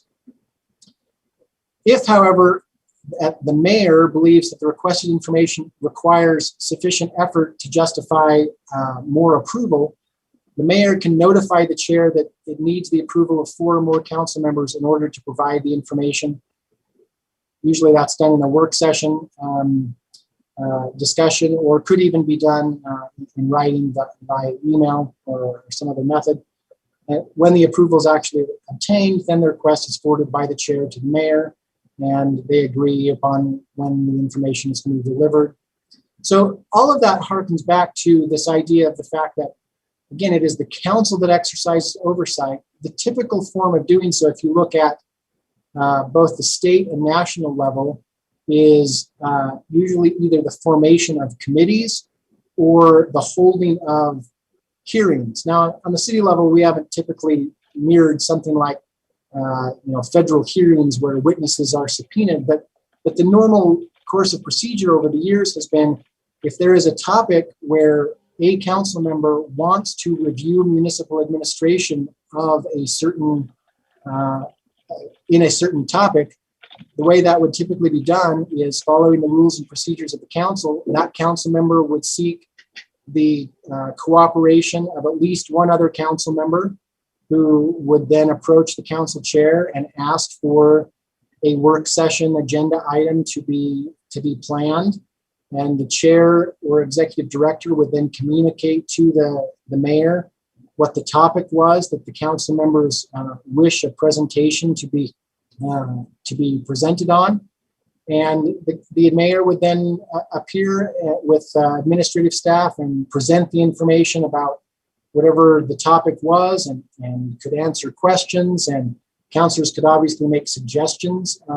The council rather could make suggestions in that setting for, and often what would happen a lot of times in this situation is for the council to ask the mayor to come back and present recommendations for how to achieve whatever the council priority is. So at the end of the day, who governs Provo City? And this is really kind of a legal side note, but governs is in quotes because obviously the answer is both, but there's a conundrum within Utah state law that has attempted to be fixed at various points, but has never been really successfully fixed, and it's this. Under state law, the governing body is defined as collectively the legislative body and the executive of any municipality. And specifically, unless otherwise provided in a city of the first class like Provo, the governing body is the city commission. Well, the problem is that definition has been around since 1953 or earlier. And it actually predates the strong mayor form of government.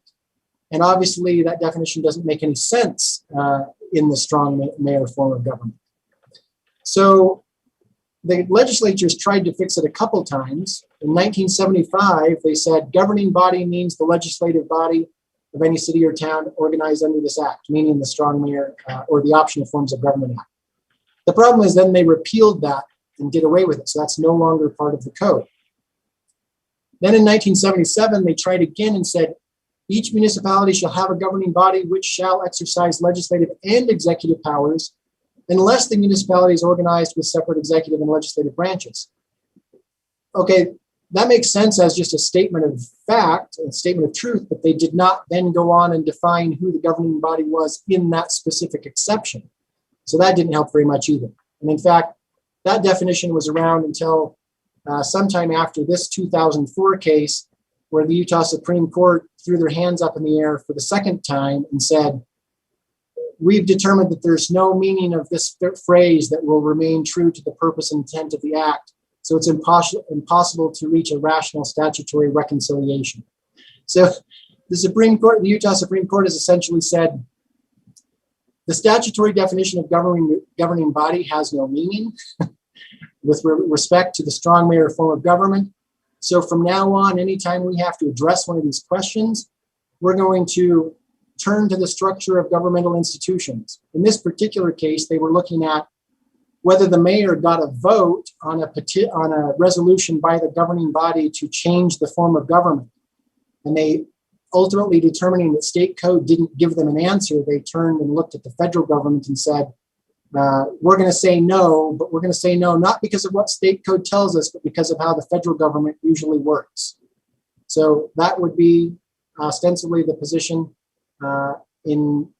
still today in challenge that happened based on that principle. So to wrap things up, where does that leave us? And I apologize for the lengthy quotes, but these are some ones that I really love. These are actually all quotes either by Dallin H. Oaks or Dallin H. Oaks quoting someone else from a Utah Supreme Court decision also about separation of powers.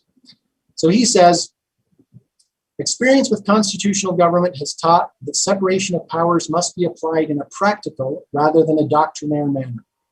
The theoretical separateness and independence of each branch of government is important, but something more is needed to assure that the initial independence of one branch will not be used in practice to infringe upon the independence of another, and to assure that the three branches will harmonize their efforts into an effective government. And the rest of these comments have to go with that last phrase about that the three branches have to harmonize in order for government to be effective. They can choose not to, but by choosing not to, all that ensures is that government is not effective. So he then says this counterbalancing or sharing of powers is not inimical to the principle of separation of powers, as that principle is implemented by our constitutions, referring to the state and federal constitution. The objectives of separation of powers are in fact achieved by a more dynamic relationship of interdependence among the three branches of government than by doctrinaire walls of separation dividing them. Then he quotes a former US Supreme Court justice. And I won't read the whole thing, but at the end he says, the Constitution enjoins upon its branches separateness but independence, autonomy but reciprocity.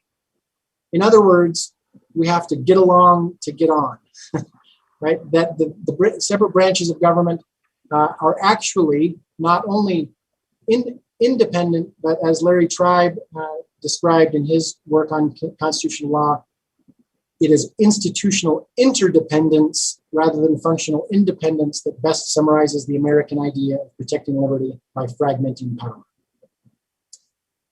So then again, this last quote I won't read because I've been reading lots of quotes, but this is again Dallin H. Oaks telling us that the branches must be interdependent in some way in order for the government to be effective. So, like I said just a minute ago, at the root, we can talk a lot about who can do what and who cannot do what, and it is important in this sense.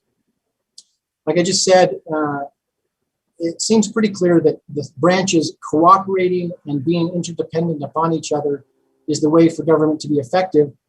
But in order for the branches to get along, it is also important for the two branches to understand their roles and to, I guess to use a colloquialism, to stay in their lane in order for the two of them to cooperate to the best of their abilities. So I think, let me check. Yeah, so that completes the separation of powers topic. So rather than move on, let me answer any questions that you might have about that topic before I move on to the next one. Any comments or questions on that?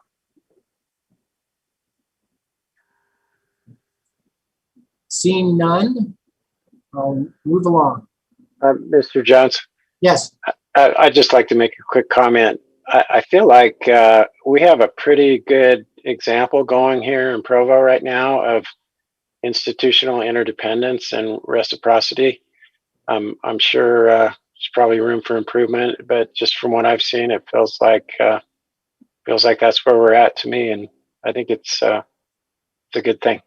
Yeah, and I've served with the council now for 10 years, and would agree that in many ways there's the relationships are as good as they've ever been, and there's probably always, I think there's a little bit of a pendulum with this, like many things, where both sides kind of tend to swing back and forth, and there's some give and take and push and pull, but nothing about any of this was intended to say was targeted. It was like I said, this whole training came up because over the past few months I've been asked questions about some of these topics, and it was really just intended as a refresher about what our handbook and state law says about these principles. So, thank you.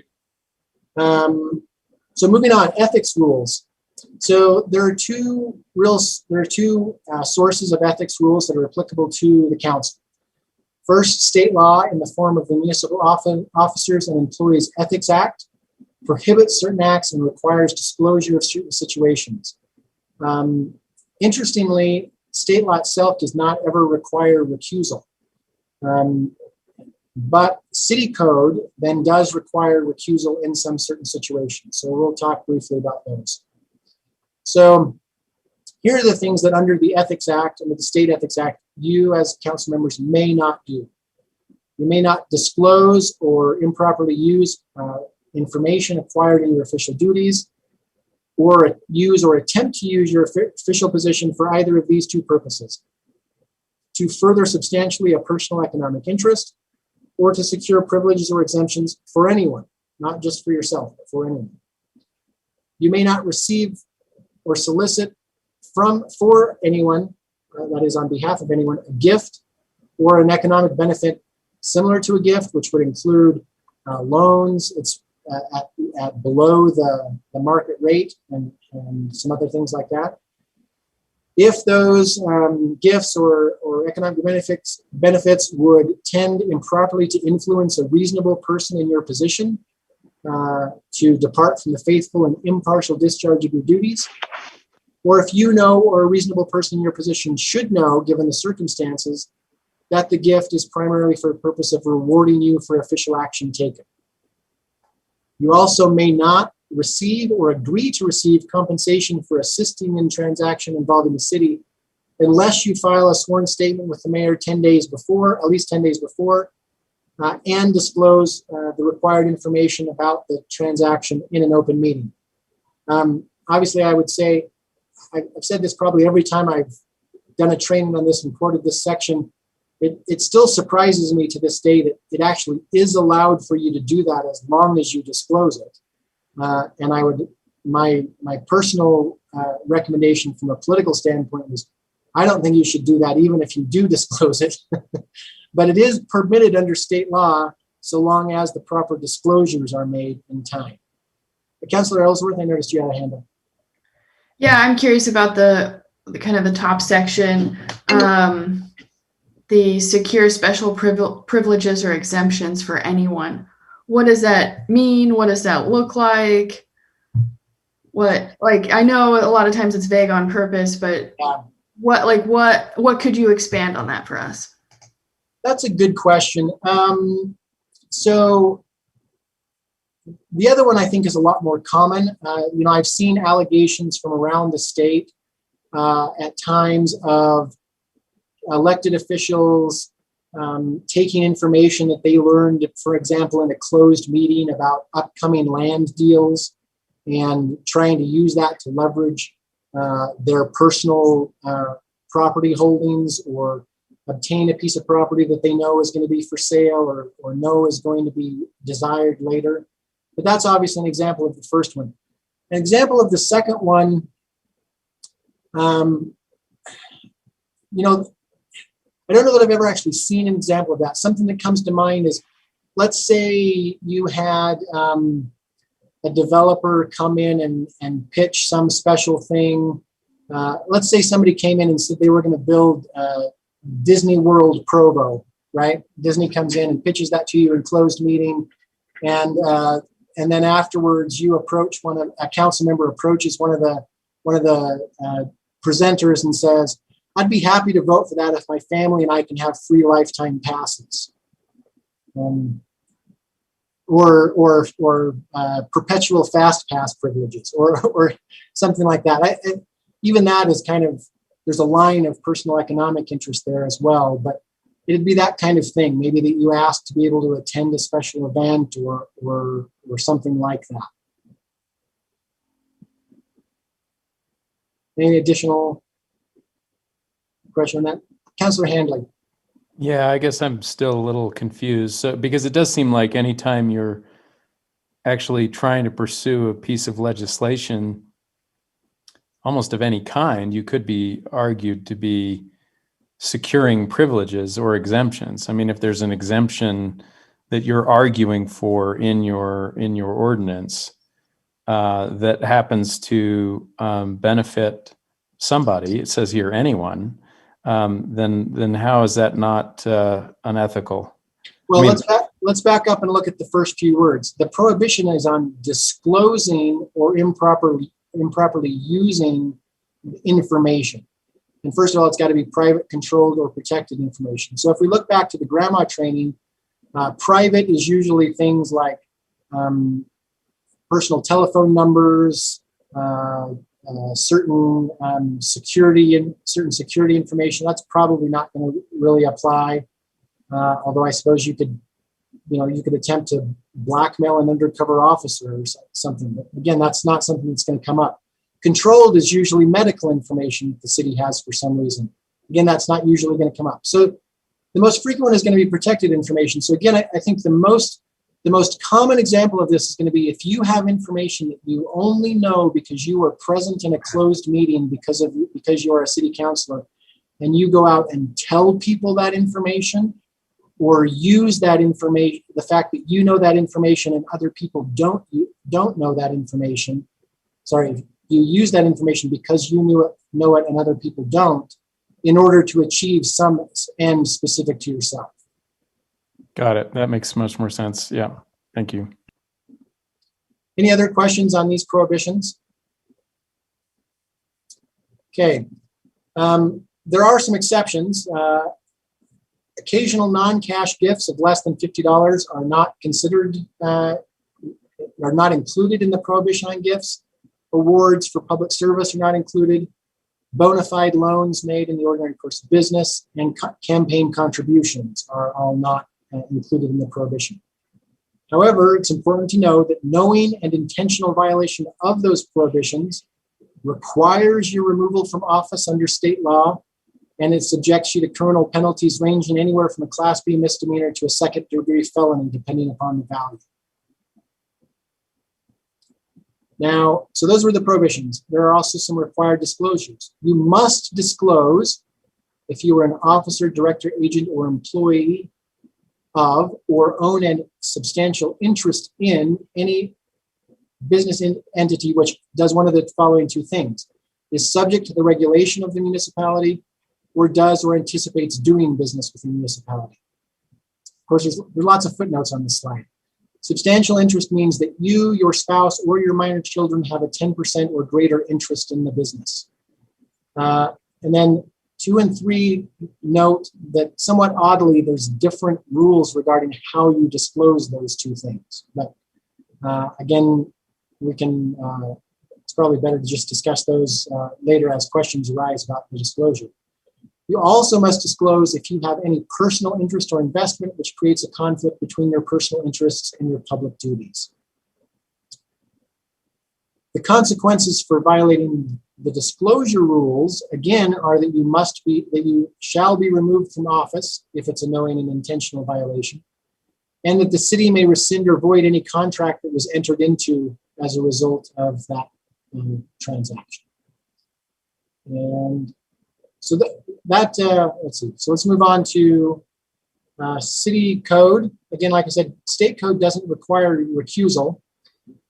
City code does in these circumstances. The trigger is that government action that you would be involved in your official duty involves a direct financial interest of you or a relative. And I meant to put a footnote in here. Defined in our city code, relative means basically a generation above or below. So your children, your spouse, your children, your grandchildren, your spouse, your parents, your grandparents, and your siblings. Those are the ones that are defined as a relative. So if government action involves the direct financial interest of one of those people, and it is reasonably foreseeable that the decision will have an individualized material effect on such interest, distinguishable from its effect on the public generally. So again, let's say that you are about to consider a business licensing fee on locksmiths, and you have a grandchild that is a locksmith. Okay, that's going to have a direct financial interest impact on their direct financial interest because they will have to pay more in their business. But that is not an individualized material effect that affects only them and not all other locksmiths. So that would not be a trigger. However, if the trigger does occur, you are disqualified from deliberating, deciding, and or voting upon the matter in any meeting and must leave the dais or meeting table, and you must disclose the conflict either in the meeting or in writing to the chair before the meeting. So let's look briefly what the council handbook says about council policy to assist with meeting those requirements that we just talked about. So it says in the handbook that the act applies to councilors and council staff. It is the policy of the municipal council that every council member, the executive director, and all full-time employees complete and file annually the administrative code of ethics and the gift and conflict of interest disclosure forms. So the reason why I point this out is because those forms are not required by law, or at least they're not required by state law or by city code, but they are required by executive order of all administrative or executive branch employees.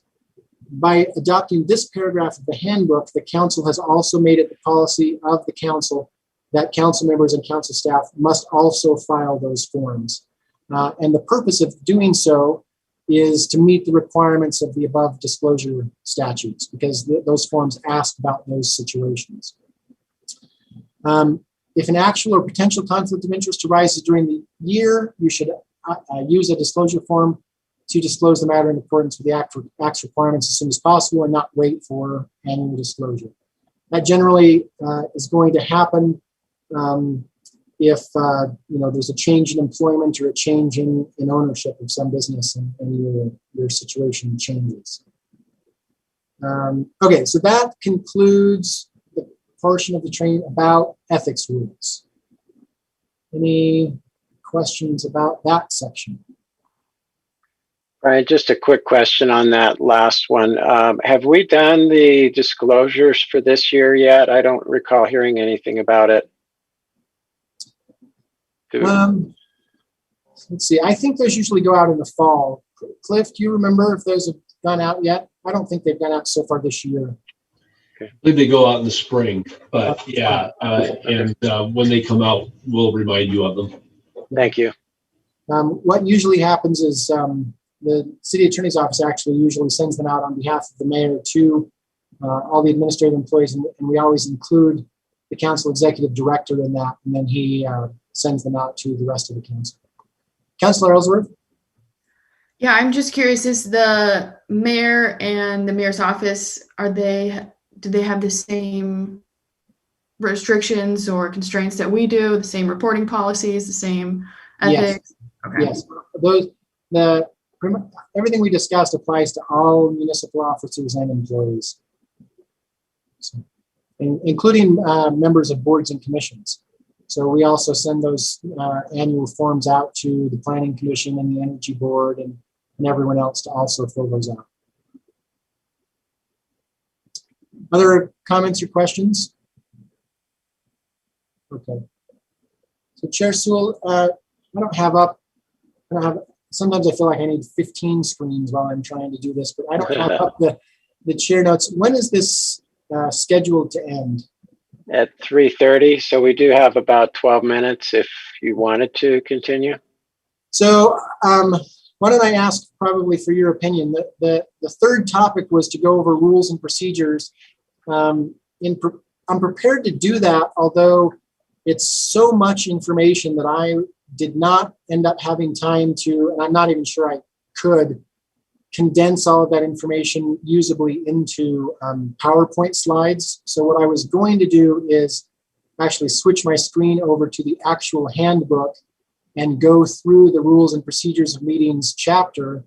But it's, I don't know, probably 15 pages of dense information. So I'm happy to start and stop when we run out of time. I'm happy to try to bomb through it and see if we can make it, or I'm happy to leave that one for another time if you'd rather, at your discretion.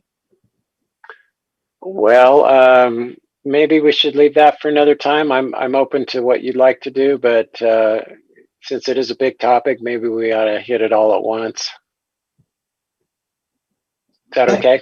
That makes sense to me. I'm worried about being able to do it justice in 10 minutes, especially if anybody has any questions. So I think it's probably better to push it off. But again, I'm more than happy to start or rush at your discretion. All right. Well, let's plan on having you back soon then to tackle that.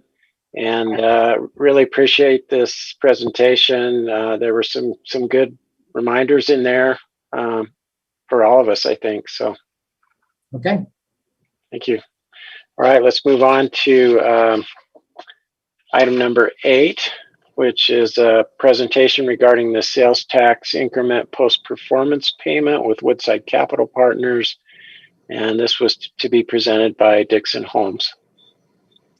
Hello, Council Chair, Council members, just again give you a brief update presentation. This was a deal that was put together back in like June of 2018. We came to the council and asked for a sales tax incentive for the East Bay Shopping Center. At the time we did the deal or put this together, Ross was not there. Auto parts place was not there, although Good Earth had been recently vacated. There was quite a few other vacancies in that shopping center. I will tell you that Woodside Capital does not control the entire shopping center. They do not own the Sam's Club. They do not own the At Home, and they do not own the Les Schwab Tires, nor the Village Inn. A couple of the outbuildings they do own and control. There is currently a Starbucks under construction, and Papa Murphy's Pizza, that little outlying satellite pad. They do own that. And again, they're converting the Starbucks or building a Starbucks there at the end cap on the outbuilding. Since they've taken over, they have been able to obviously bring on the Ross. That is now there. They backfilled the Good Earth with a auto parts store. There is a large kind of not secondhand, but a discount furniture store called Shabundi's. And there is also a Planet Fitness that is under construction or under remodel, what used to be in the Deseret book. So the facility is mostly full, certainly filled up.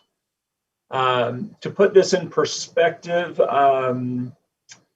the shopping center collectively, and we don't get into the particulars on each individual business, but at the time we did this deal, it was doing about $18 million annually in total sales, and now it's up to about 25 million. So it's increased a bit over time. And because of that increase, based on the baseline, they have earned an incentive of $38,623.75. It's important we get that 75 cents and make that payment.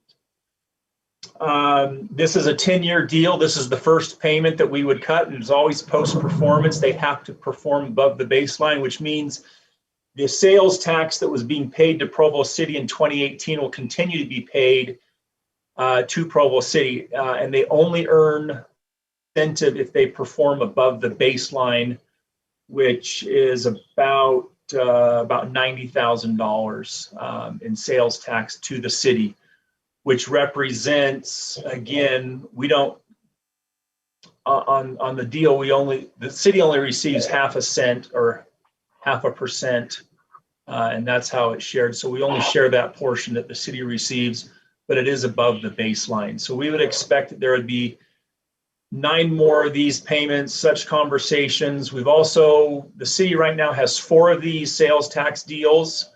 Last year, probably about this time, we did one for the Parkway, University Parkway for Parkway Village. We'll likely be processing that again here in the next few months. We also did one for Days Market and for the shops at Riverwoods. And I would anticipate in the next few meetings that we'll be coming back to the council, at least one for Days Market and likely one also for the shops at Riverwoods. And you need to remember that we're obviously still in the COVIDian era in which a lot of our businesses are still suffering and our residents, visitors and all that. But this center was able to increase their sales. And we also recognize that Days Market was able to increase their sales, probably not as dramatically, but they are not a center. They're operating as an individual entity, just with the grocery store with the improvements that they made. So the request is for, again, a budget appropriation at some point. We'll come back to the council probably at the next meeting, but in this work session, it's for $38,623.75. And unless you have any questions, that's my presentation. Any questions for Mr. Holmes? Mr. Harding? I am very interested in the performance of this shopping center and to see how these incentives are playing out in this instance. So I'm grateful for this presentation.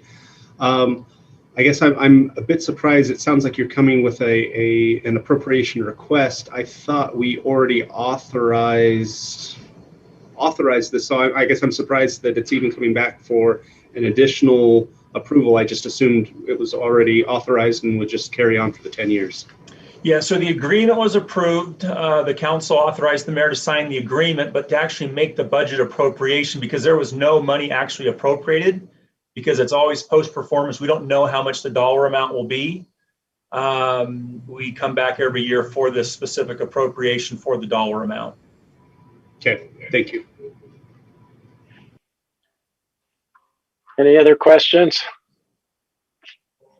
All right. Thank you, Mr. Holmes. Thank you all. All right, let's move on to item number 9. which is a resolution accepting or denying an annexation petition for further consideration on about 6.5 acres of property over near 1860 South. And this will be presented by Robert Mills. Thank you, everyone. I think Hannah has a few slides that I sent over to her. So Hannah, if you could bring those up. But just to kind of, while she's doing that, to give a little bit of background to the council, this is actually an annexation request that you've heard already. It was regarding about 6 acres of property along 1860 South or Lakeview Parkway, whichever one you want to call it, near State Street. And this annexation was heard by the council, approved by the council last year, but because of some timing issues, the applicant wasn't able to get us the final plat in time to send to the Lieutenant Governor's office. So we need to dot our I's and cross our T's correctly in this. So I just wanted to bring this to you again for your approval. We can go ahead and go to the next slide, Hannah.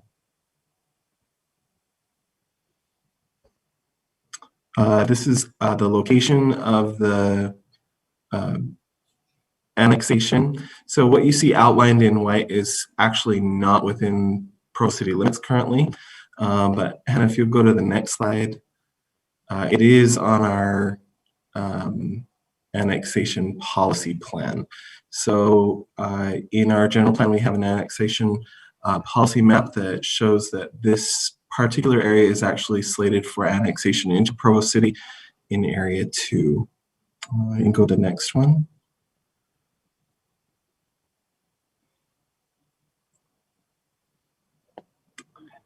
This is just an annexation plat of their proposed property. It's about 6.8 acres. It's slightly larger than the previous one, but that was done at the behest of city staff to make sure that we include the proper areas and things like that. And then just the next one is the next slide is the final one that we have, and that just shows that the purpose of this annexation is to allow the applicant to develop a storage facility on this site, and kind of shows the layout upon which that storage facility would be done. They would improve Colorado Avenue and create those connections there. So up for your decision is at this point whether or not to accept this annexation for processing, and then at that point we would move forward with our further evaluation and recommendation. And that's all I have. If there are any questions, and maybe Mr. Brian Jones has some additional things that he'd like to say about it as well. Mr. Hardy. Thank you. In that first slide, it looks like it's showing the area that is proposed to be annexed. I think it's one slide, yeah, that one. And then the next slide shows our annexation policy, saying that, you know, previously the city has looked at this, the city council has looked at this and decided that this should be annexed. But there's a lot more area here. So across the street, is that Provo City property, or is that outside of Provo City? So kind of where that everything on the, yeah, so great question. And everything south of Lakeview Parkway on this map, except for Mountain Vista Business Park area, is actually not within the current Provo City limits. But this applicant has only requested annexation of that specific area. Okay, thank you very much. Mm-hmm. Any other questions? All right, thank you, Mr. Mills. We'll be hearing this again tonight. So, thanks. Let's move on to item 10, which is An ordinance amending the zone map classification of approximately 13 acres located around 1400 West and 890 South. And this item is to be presented by Javin Weaver.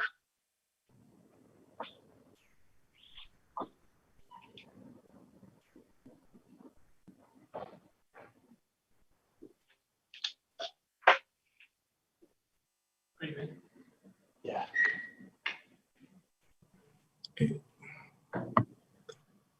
Council, I know that this isn't Javin's item. I'm not sure why he's on there. I think this is Aaron Ardmore's item. Okay, well then we will welcome a presentation from Aaron if he's here. Let me see, just 1 second. I am here. Okay, take it away then, Mr. Ardmore. Thank you. Okay, so the request tonight, the one update I wanted to share with you all is unfortunately the accessory apartment amendments that are in process with the state and with neighborhood services aren't quite ready for this application. So we wanted to, and I spoke with the applicant earlier, and he'll state this tonight. The request will actually just be for the RA zone without the accessory apartment overlay for now. He's hoping that that will come down the line eventually, because that is part of their plan. But the request tonight will just be from A1.1 to the RA. If you want to go to the next slide, we can just kind of introduce the area. So there's the area. Here's that Century Homes project, Killshaw Lane subdivision. And this is the Steele family property, kind of in the middle of that. You might remember a rezone just to the south of this border for a one lot subdivision late last year. This is very much a similar request as another member of the family wants to build a home on their property. If you go to the next slide. That's the general plan. Go forward another. So there's the red rectangle there. That's the one lot subdivision that they're trying to get out of this zone change for now. You could see the kind of the concept of what could happen with the rest of the Steele property under the RA zone with half-acre lots. This will be on for tonight. So if there's anything you want me to bring forward tonight, let me know. Are there any questions for Mr. Ardmore? All right, thank you. I guess we'll see you a little bit later tonight then. All right, sounds good. Next item is number 11, an ordinance amending the zone map classification for approximately 8.5 acres down at 1724 South State Street. And is Javin going to be presenting this one? No, Brandon Larson. Welcome, Brandon. Thank you. Okay, so I believe you've well, we've heard this one before. Just as a way of reminder, this is a rezone. If you can go to the next slide, I'll kind of explain some of that big mess of words up there, and then maybe the next one as well. So we've got an 8.5 acre piece of property, multiple zones. The applicant is asking for all of that property outlined in blue to be rezoned to the MDR zone, medium density residential. They're asking for 204 units. The applicant, I checked with him today, and he said that approximately 40 to 50% of these units would be owner occupied. So you'll remember the Planning Commission recommended approval of the rezone and approved the concept plan. And this proposal is in harmony with the general plan and the Southeast neighborhoods plan. And so one of the questions that was brought up last time was regarding the access drive at 1724 South. Staff one of the questions that came up on that was whether the school controlled that access. I have no documentation suggesting that the school controls that access. I have seen a cross parking access agreement that does talk, of course, about parking, but it does also suggest that there is access across the property for anybody who owns the property, or any owners on the entirety of the property, which is like, I think there's 13 acres of land included in that agreement. Again, staff, last time we brought this forward, staff believes this is a good application for this property. We believe it adds rooftops to the area. We believe that it adds owner-occupied structures to the area, and we feel like this is a good thing for the city. It's supported by the neighborhood, and again is in harmony with the general plan and neighborhood plan. Mr. Jones, did you have a comment? I did. I just I'd sent an email to the council earlier on this regard, but it's been a couple months, so I just wanted to reiterate the point here, which is that legal counsel for both the developer and the Treeside Charter School have approached me over the past couple months and tried to lobby the city attorney's office to take a position on their legal dispute, and to either, on the one hand, tell you as the council that you may not rezone the property because of the legal dispute, or to tell you that the legal dispute is of no significance and you should ignore what you're being told about the dispute in considering the rezone. I've told both of them that I don't intend to adjudicate their third-party legal dispute, and that really, in my mind, the outcome of it is irrelevant to the legality of city action. Now, it may be relevant to the policy question, which is this. I said this in an email to you a few weeks ago, that usually, or often, I would say, the city council bases some of its thinking on approving a rezone based on the design that it has in front of you. And it certainly could be a factor of influence for you if you were to think, because of an ongoing legal dispute between other parties, what we're being shown may not be capable of construction. So maybe we don't want to do the rezone until we know it actually is capable of construction. I'm not suggesting that you take that position or advocating for it. I'm just saying that would be a reasonable policy consideration for you to take based on the way you've handled rezones in the past. On the other hand, it's equally valid for you to say, that's a complicated third-party matter for the courts to decide. We're going to ignore it and base our decision based on what we have in front of us. And that dispute will play out in the courts the way it plays out in the courts. And I think either of those positions are fine. What I don't think I want to do in the city attorney's office, or that you should do as the council, is try to adjudicate that legal dispute in any way. Thank you, Mr. Jones. Go ahead. Well, let's see. It looks like we have some questions about that. Councilor Harding. I think Councilor Ellsworth had her hand up first.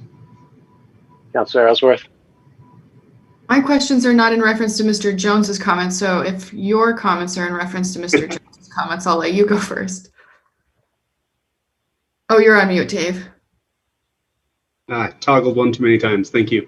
I was just going to ask Mr. Jones to resend that email. I don't recall reading that. I think it was back in December before the first hearing, so I'll find it and send it to you again. Okay, thank you. All right, so then we'll go back to Mr. Larson, and it sounds like Councilor Ellsworth has a question for you. Yeah, I have two questions. I was rereading the neighborhood plan, and it says that there's just 2 paragraphs about commercial nodes or commercial areas on South State Street, and one of them is 1860 South. Right. Is this excluded from the commercial node at 1860 South? Yes. It's kind of hard. I've had a hard time trying to pin that down, but there's a property. I don't know if you can see well, you probably can't see my cursor. Across the street, if you look at that map. Is it the one south of the church? Yeah, there's a little parcel south of the church, and I think that lines up with like the northern boundary of where that SC1 zone should go on the west side of the road, the west side of State Street. So this property, as near as I could tell, and I'm fairly certain it does not lie in that area that should be commercial. Okay. I was also told by a staffer that the MDR that's kind of slated for this area does not exclude commercial development. That's correct. Yeah, I think that's actually a good thing. You've had, well, actually, I don't know if you've seen it yet. There is a proposed rezone of the property adjacent to this, and I feel like there is a possibility for some mixed use with that policy in the neighborhood plan. And so, yes, I think that's actually a good thing, a possibility for mixed use. Okay. And I'm just thinking, I'm not saying that this has to be, but if someday there was something like a Walgreens on South State Street, where, I mean, could it go at the commercial node of 1860 South? I'm trying to think back because I just looked through those uses earlier today. And maybe it's not land uses, maybe it's just size. I'm thinking there's that Walgreens or CVS on like 4th South and State Street in Springville. There's that one. I'm thinking of the one on the one on Bulldog and University, and then there was actually a spot in Spanish Fork where one was going to go, and I'm sure that place, that property was less than 7 acres. So yes, I do believe this is big enough to site a pharmacy of that sort. And then my other question is about the units. I think 30 of them were going to be townhomes. Yeah, about a third of the units proposed. A third of them would, so is that 60 to 70 townhomes? Right. No, you're right. Sorry. Yep. I was off on. I think it was like 15% of them. So Yes, about 30. But when they described it, they said that there would be a condo above the townhome. So it would be like a stacked condo situation. And to me, that's not intuitive as a townhome. I see townhomes as being independent on the bottom and the top, but attached on the side. So how does our code define townhomes? As it's an attached single family dwelling. This is unique. I've never seen anything set up like that, but I'm not aware that it can't function as it's laid out. I'm not aware that it can't function as a single family dwelling. I can certainly look in at the code a little closer before the council meeting and see if there's any discrepancy there. But I'm not aware of any code problems with their proposal. Right. I guess my question arises from this idea that this project creates housing diversity, but to me it doesn't create housing diversity because the townhomes aren't true townhomes, they're stacked condos. Yeah, I guess if you want to look at it that way, they're certainly, these are 4-story buildings, so you'd have a unit occupying three floors of that, 3 floors of a building, so, or having at least a fourth of the 3 floors, so it's it's a unique setup for sure. That's all. Thank you. And Mr. Larson, were you finished with your presentation before we started talking about the legal matters? If not, please continue. No, I wasn't intending to present very long on this item. I think there was only like 5 minutes granted for it, so or 5 minutes allotted. All right. Are there any more questions for Mr. Larson? And this is on the agenda again for tonight, so. All right, well, thank you, Mr. Larson. Thank you. Okay, now I believe we are back to the beginning here with item number 1, which is a presentation regarding the progress of the general plan update. And this is to be presented by Robert Mills. Thank you. So I'm so impressed at how quickly you guys have gone through your agenda today. So I don't know if our consultant is available yet, but we can go ahead. And then if there are any questions, I can relay those back and make sure that we get any answers that you need. So this is just a quick presentation that I have for you to let you know where we're at on our general plan revision update. So Hannah, can you go to the next slide, please?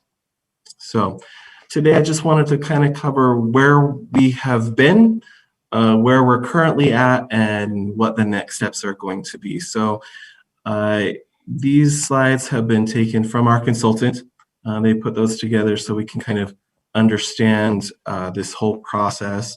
On the screen there, you can see in phase 1 in the green, our consultant started out this process basically combing over everything as far as documentation that we have. Transportation master plan, parks and rec master plan, everything in our existing general plan, zoning code, all of those documents, just to kind of understand and have a good base foundation of where we're at. And then use that information to kind of synthesize some things and create a baseline. And can you go to the next slide, Hannah? Thank you. So as part of that past work, after synthesizing all of that information, we wanted to go out to the community and kind of get some feedback. So I hope that most of you were aware of this and involved in this. But on December 10th in 2020, we had a live open house, a virtual open house that was very well attended. We had about 131 people participating in that live. And then from that meeting, we were able to get a lot of good feedback. And then there were some questions that were asked in that meeting, and the recording of that meeting and the online survey was circulated for an additional 10 days. We had some pretty great response to that. 481 participants responded to that. We actually had over 1,200 people visit our website, which in the typical course of open houses and public meetings is actually pretty great. That's a lot of participation, more than normal. So you can go ahead and go to the next slide, Hannah.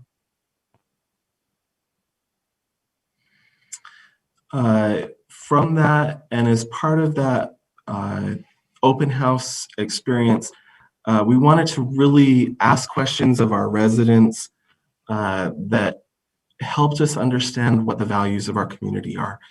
We talk a lot about values, but one of the great ways that our consultant was able to kind of morph this idea of expressing values was there was a question during the presentation where people were actually presented with 5 different images, all taken from Provo City at various places. And the idea was to choose one of those images as a postcard that they would send to either a loved one or somebody as something that would represent what they feel Provo really is.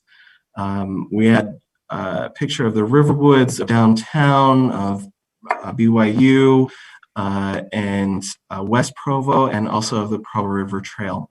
Overwhelmingly, people chose the Provo River Trail as what they felt would really what represents Provo to them.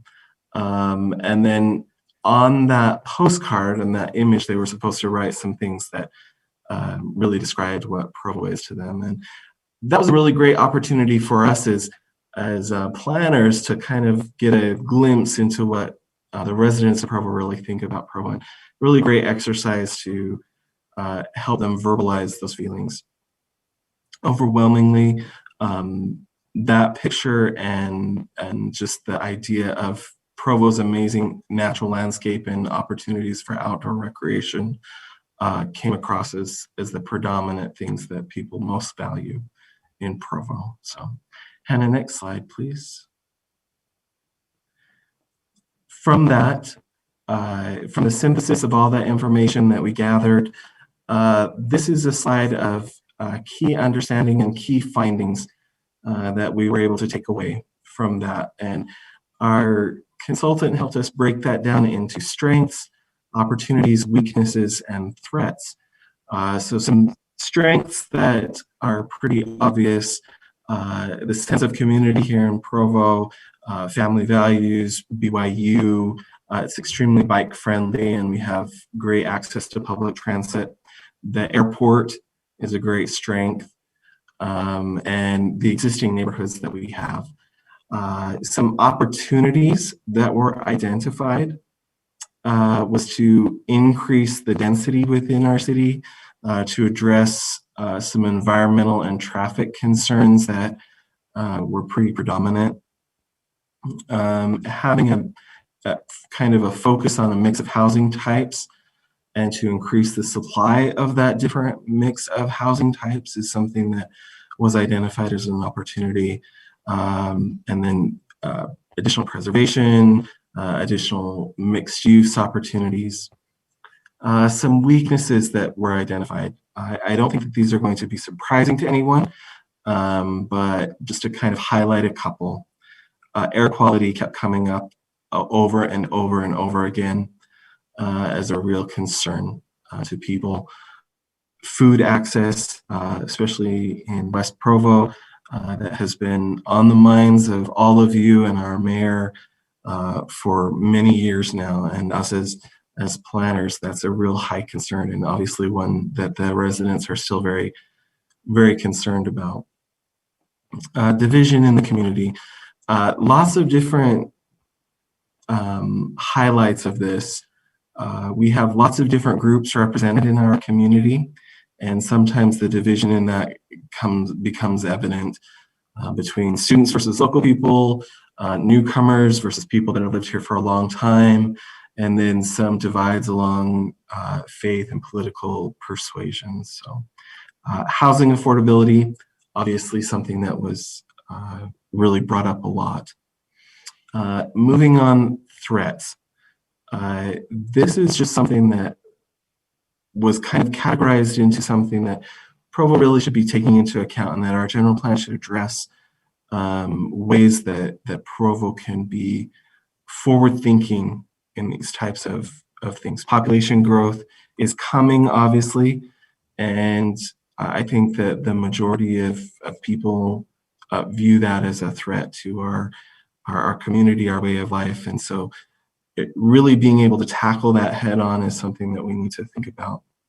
Loss of open space in agricultural areas, increased environmental impact, and then also the maintaining of those family values, things like that. We can move on to the next one, Hannah.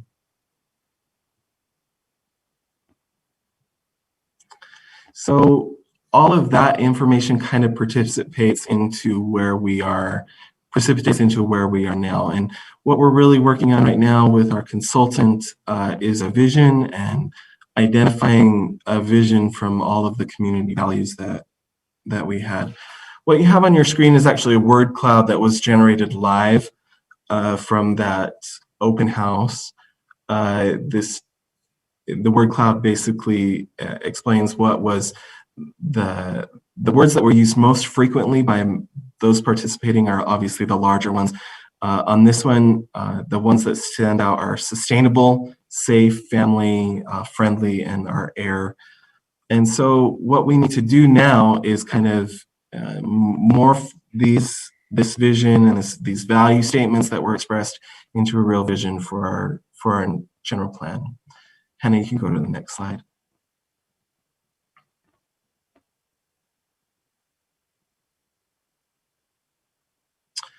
And so these were the value words that were taken from the Provo exercises. And sustainable, safe, family, inclusive, community, diverse, walkable, growth, density, welcome, equal, and open space. And so the intent right now is to develop a vision statement that incorporates these types of words and meanings that captures well what our city represents. We can go to the next one. So this information was actually presented to both a working group that's been developed to help us refine these findings and to help kind of lead and direct where we're going next. That working group is about 16 individuals from Provo in all aspects of our community, in all locations in our community. And they were given some homework. It was also presented to our planning commission to kind of give the same understanding to help us from here.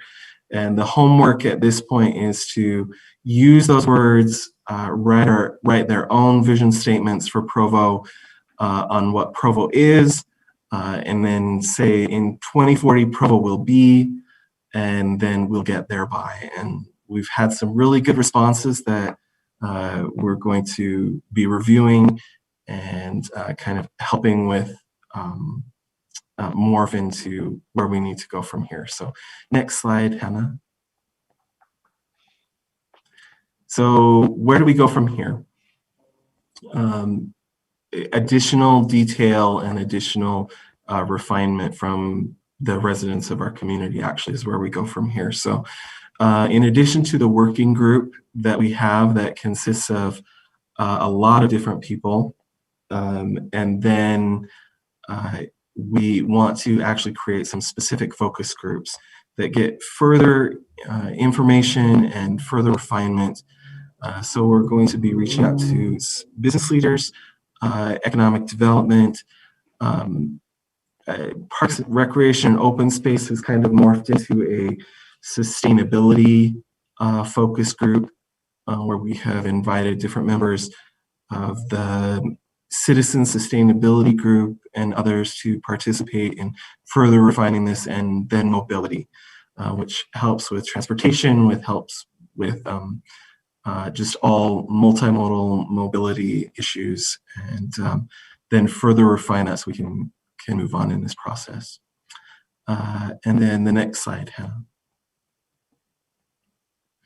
And so this is where we are. So we're kind of in that establishing the framework and the synthesizing of all of this information into a vision and values that will then turn into themes or chapters of our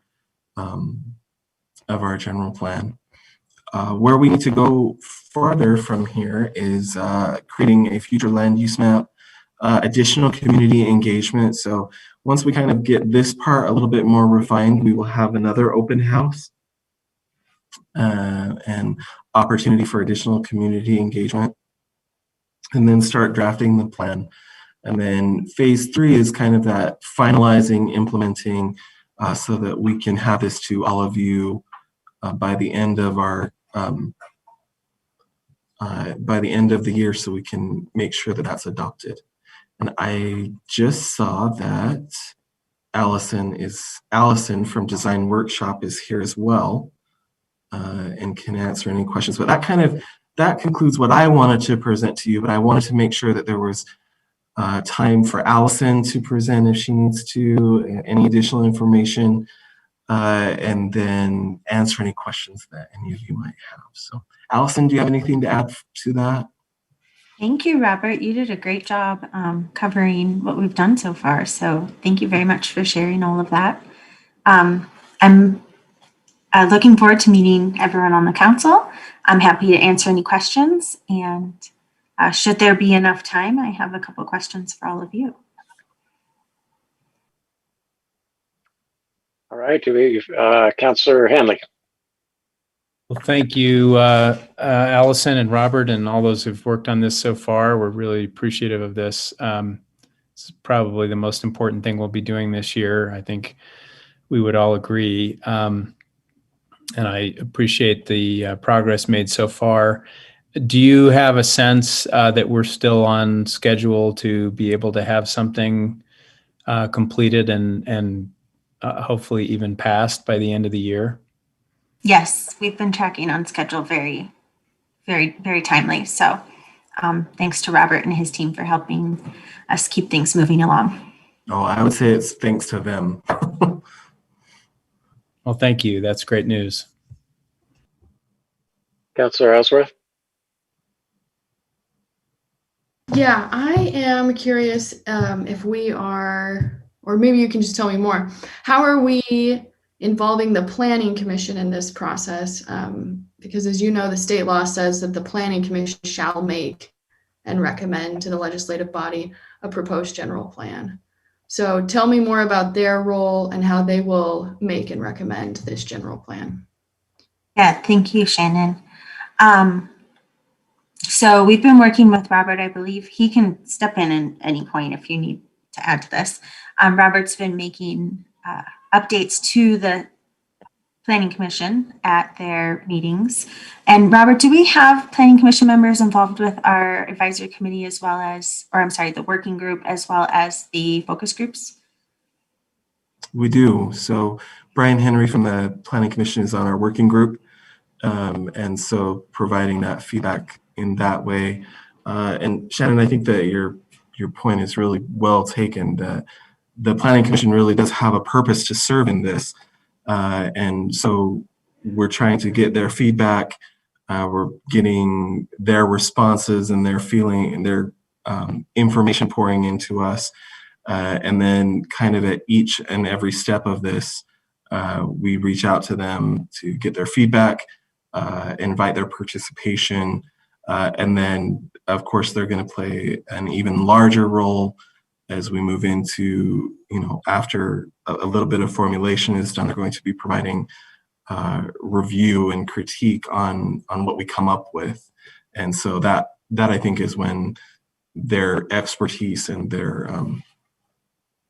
their helpfulness is going to come through, is kind of in that review process, but definitely getting all of their insight now is helpful to make that process go easier. Thanks for that, Robert. I'm glad that you and Design Workshop are leading this. And when I was on the Planning Commission, sometimes I was frustrated. I felt like we weren't planning. We were just reacting to development. And there's so much expertise there. And these are the people who need to have buy-in because they're the ones who will be implementing it. So I'm excited that we are doing just that. Thank you. Couldn't agree more. Thank you, Shannon.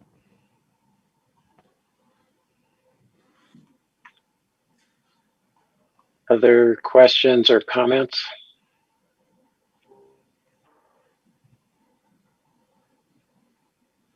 All right, well, thank you very much, Robert and Allison, for this update on this very important work.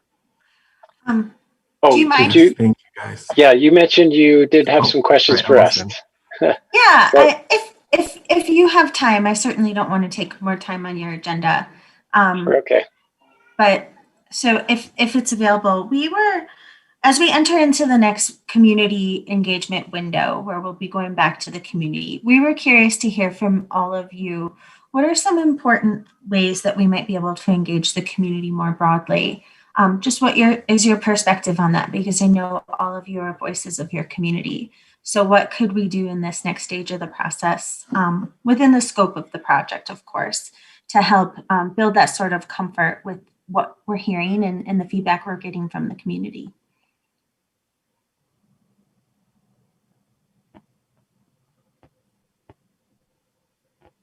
Councilor Ellsworth.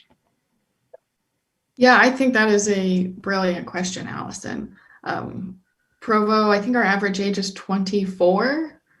And so that means half of our citizens are under the age of 24, 25. And I hope that they have buy-in into this process. I hope that we're trying to pull them in. We can't necessarily expect them to come to us, but maybe we can pull them in or push information to them. Because we'll always have a young population. We'll always have these two universities. Lucky us. And so I feel like that's really critical that we capture that population. And then I think it's also important to capture broad geographic perspectives within our community. Sometimes when people talk about divisions, I think there are divisions in our community, and sometimes those are geographic, unfortunately. So we got to get just as many Timpview people as we do Provo High people. And yeah, I think if we can reach people in every corner of our community, that would be worthwhile. And then especially understanding the specific needs of racial and ethnic minorities in Provo. There's a significant Hispanic or Latino population, and I think there's a significant Polynesian population. Making sure that they feel they have, or that we feel they have input in this would be really important, since they're a critical part of our community. Councilor Hanley? Yeah, I think I would agree with what Shannon, Ms. Ellsworth just said. I do think the students are going to be gone in a matter of a few months, most of them, not all of them, but we're going to lose a big portion of that population after April. So I don't know if would be an opportunity to try to get a feel for what their experience in the city is like, beforehand. I mean, obviously in times of COVID, it's a little harder, but in some ways, I think it's actually easier. And I'll put it this way. I mean, if we did, I think in the past when we've had we have a open city hall kind of meeting at the rec center, and there are, posters up and people come. And that's great. And it's nice because you can directly answer questions and you can be talking to the staff right there. But oftentimes those events really draw people out who are already very committed and very interested, and they're willing to take the initiative to get down there. So I think actually we ought to try to just take advantage of the convenience of opening up one's laptop and getting answers to one's questions right there live from staff or from your office or whatever or from the council that can help engage people. And I think maybe in light of what Ms. Ellsworth was saying, I think if we can sort of concentrate on going around, even though virtual meetings don't need to be geographical in the sense that, if you're going to have one meeting, why have 6 or something like that? But on the other hand, if we targeted and the publicity was really targeted, and we just broke the city into 4 quadrants and said, okay, we're going to do the Northeast and the Northwest and the Southeast and the Southwest, and we're going to get all the neighborhood chairs, beating the bushes in their neighborhoods to get the link out to people, so that the numbers of people who sign on are reasonable enough that you can actually answer questions. I mean, if you have 700 people on one Zoom call, that's really awkward. But if you get 50 to 100, that's still robust, but maybe it's a little more manageable. And I'm dreaming. I'm imagining thousands of people want to do this. And they should, but I think if we just took advantage of the opportunity, I think actually most people now are more and more comfortable with the normalcy, even if they don't like the culture of Zoom. They're pretty accustomed to it, and so it's an opportunity to get some of that more grassroots feedback. I think we should take advantage of that. Councilor Harding? Thank you. Just some thoughts, and some of them have already escaped me. But let me mention. I do think we need to do our best to try to get an accurate reflection of the preferences of the people who live here.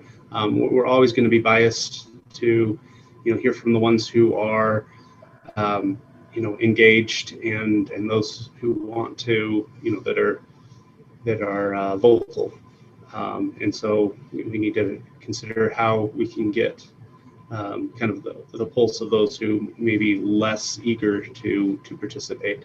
The other thing, just a thought about our median age being 24. I'd be curious, Mr. Mills, if we have any of these numbers, but how many of those are undergraduate students, university students? I imagine, to get an average age of 24, we probably also have a whole lot of people who are pre-university, and so that brings up potentially an interesting, is there any wisdom in reaching out to our high school population and see what they think? But also, we're probably not gonna, there's probably some concerns and probably not gonna get a whole lot out of interviewing 8-year-olds and to get their perspectives. But I think traditionally we have relied on parents who are concerned about the well-being and future well-being of children. And so when we look to try to capture kind of a representative sample of our population, we may need to really listen to parents and maybe even ask them, what kind of Provo do you want for your kids to inherit when they come of age? And so anyway, some thoughts. Can I just respond to that one really quickly? Great comments, and we've kind of gone down that road a little bit, Councillor Harding, that we thought about, if we're having a general plan, right, and kind of that target out there is 10 to 20 years, so if you split that, it's 15.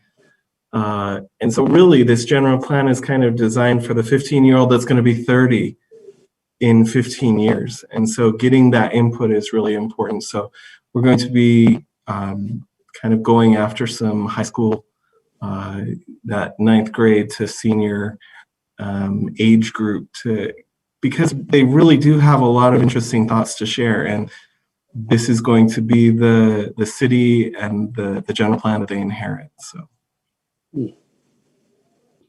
Thank you, Councillor Fillmore. Yes, thank you, Chair. I want to ask Robert a question. Robert, I've heard this number thrown around now and then, that the average or median age of Provo is 24. And I don't know how believable that is. What's the source of that statistic and how old is it? That actually comes from census data. And that from 24, 10 years ago? 10 years ago? American Income's survey data. So Allison, you got that data just recently, so. Yes, yeah, Eric in our office pulled that data. They do update some of the high-level statistics every year with the American Community Survey. So they do an in-depth census every 10 years, but they update those high-level statistics such as population and age demographics on a yearly basis. So that data is relevant within 1 year, and I believe we are working off we're still working off 2019. 2020 has not been released. So that data is from 2019, and the median age is, I think it was 24 point something. I can't recall off the top of my head, though I do have it written down somewhere. So that is valid. And we find that's a typical trend in university towns with the higher population of younger students. Okay, well, thank you. Bill, I'm just more average. You're way above average. Oh boy. In only the good ways.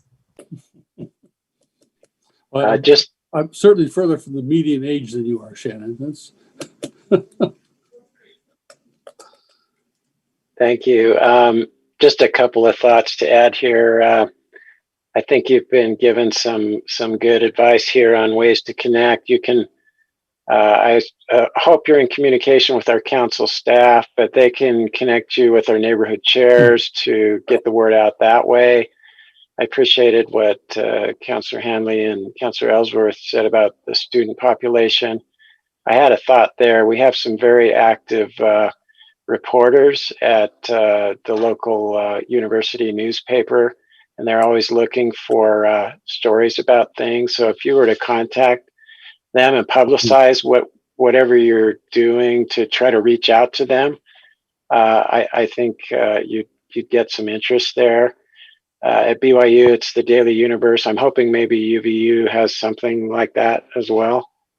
And then as far as the high school, sounds like you're already reaching out there. I'm not sure how active our youth city council is right now, but if they still are, that might be another place that you could get some help with that, that reach out effort as well.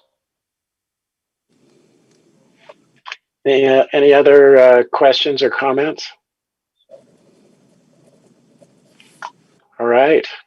Thank you very much. Appreciate the work on this very important topic. Thank you all very much, and thank you for your very thoughtful suggestions. I will be working with Robert and his staff to move these forward, and we look forward to sharing back the next stage of work. Thank you. Everybody. Thank you. All right, I think that was the last item on our regular agenda. A closed session has been requested, and so Mr. Jones will turn it over to you for a minute to explain that. Thank you, Chair Sewell. We've got a little bit of a different one tonight. You're used to the three purposes for closed meetings, not litigation or sales or purchases of property, but what's the one? Character, professional competence of an individual. But tonight, there's actually been one requested for one of the lesser utilized topics, which is discussion regarding deployment of security personnel, devices, or systems and investigative proceedings regarding allegations of criminal misconduct. So that's the summary of the topic, and that is an authorized purpose for a closed meeting. So it would be appropriate at this time for a motion to close the meeting. So moved. Motion by Mr. Harding. I'll second. Seconded by Mr. Handley. Any discussion? If not, I'll call for a vote. Mr. Shipley? Yes. Mr. Handley? Yes. Mr. Fillmore? Yes. Councillor Ellsworth? Yes. Councillor Harding? Yes. Councillor Hoban? Yes. And I, Dave Sewell, will vote yes also. So we will reconvene, and let's see, is the chief ready to go, Mayor? Or do we need any time to prepare for that before we reconvene? Let me reach out to him. Maybe we could take, what do we have? We have about we have about 12 minutes. Do you want to take, I told him 4:30, and I'm sure that's what he's planning on. Oh, okay. Just a 10-minute break, and then we'll come back. Would that be okay? Sure. We'll Yeah, plan that's on what I that. told him too, was 4:30. That's what we had told him. So we can just start the meeting just a couple minutes before, and then start at 4:30. Okay, great. Sounds good. Thanks. And then the closed meeting is in a separate Zoom meeting. So those who are participating should have received a link to that via email. Thank you.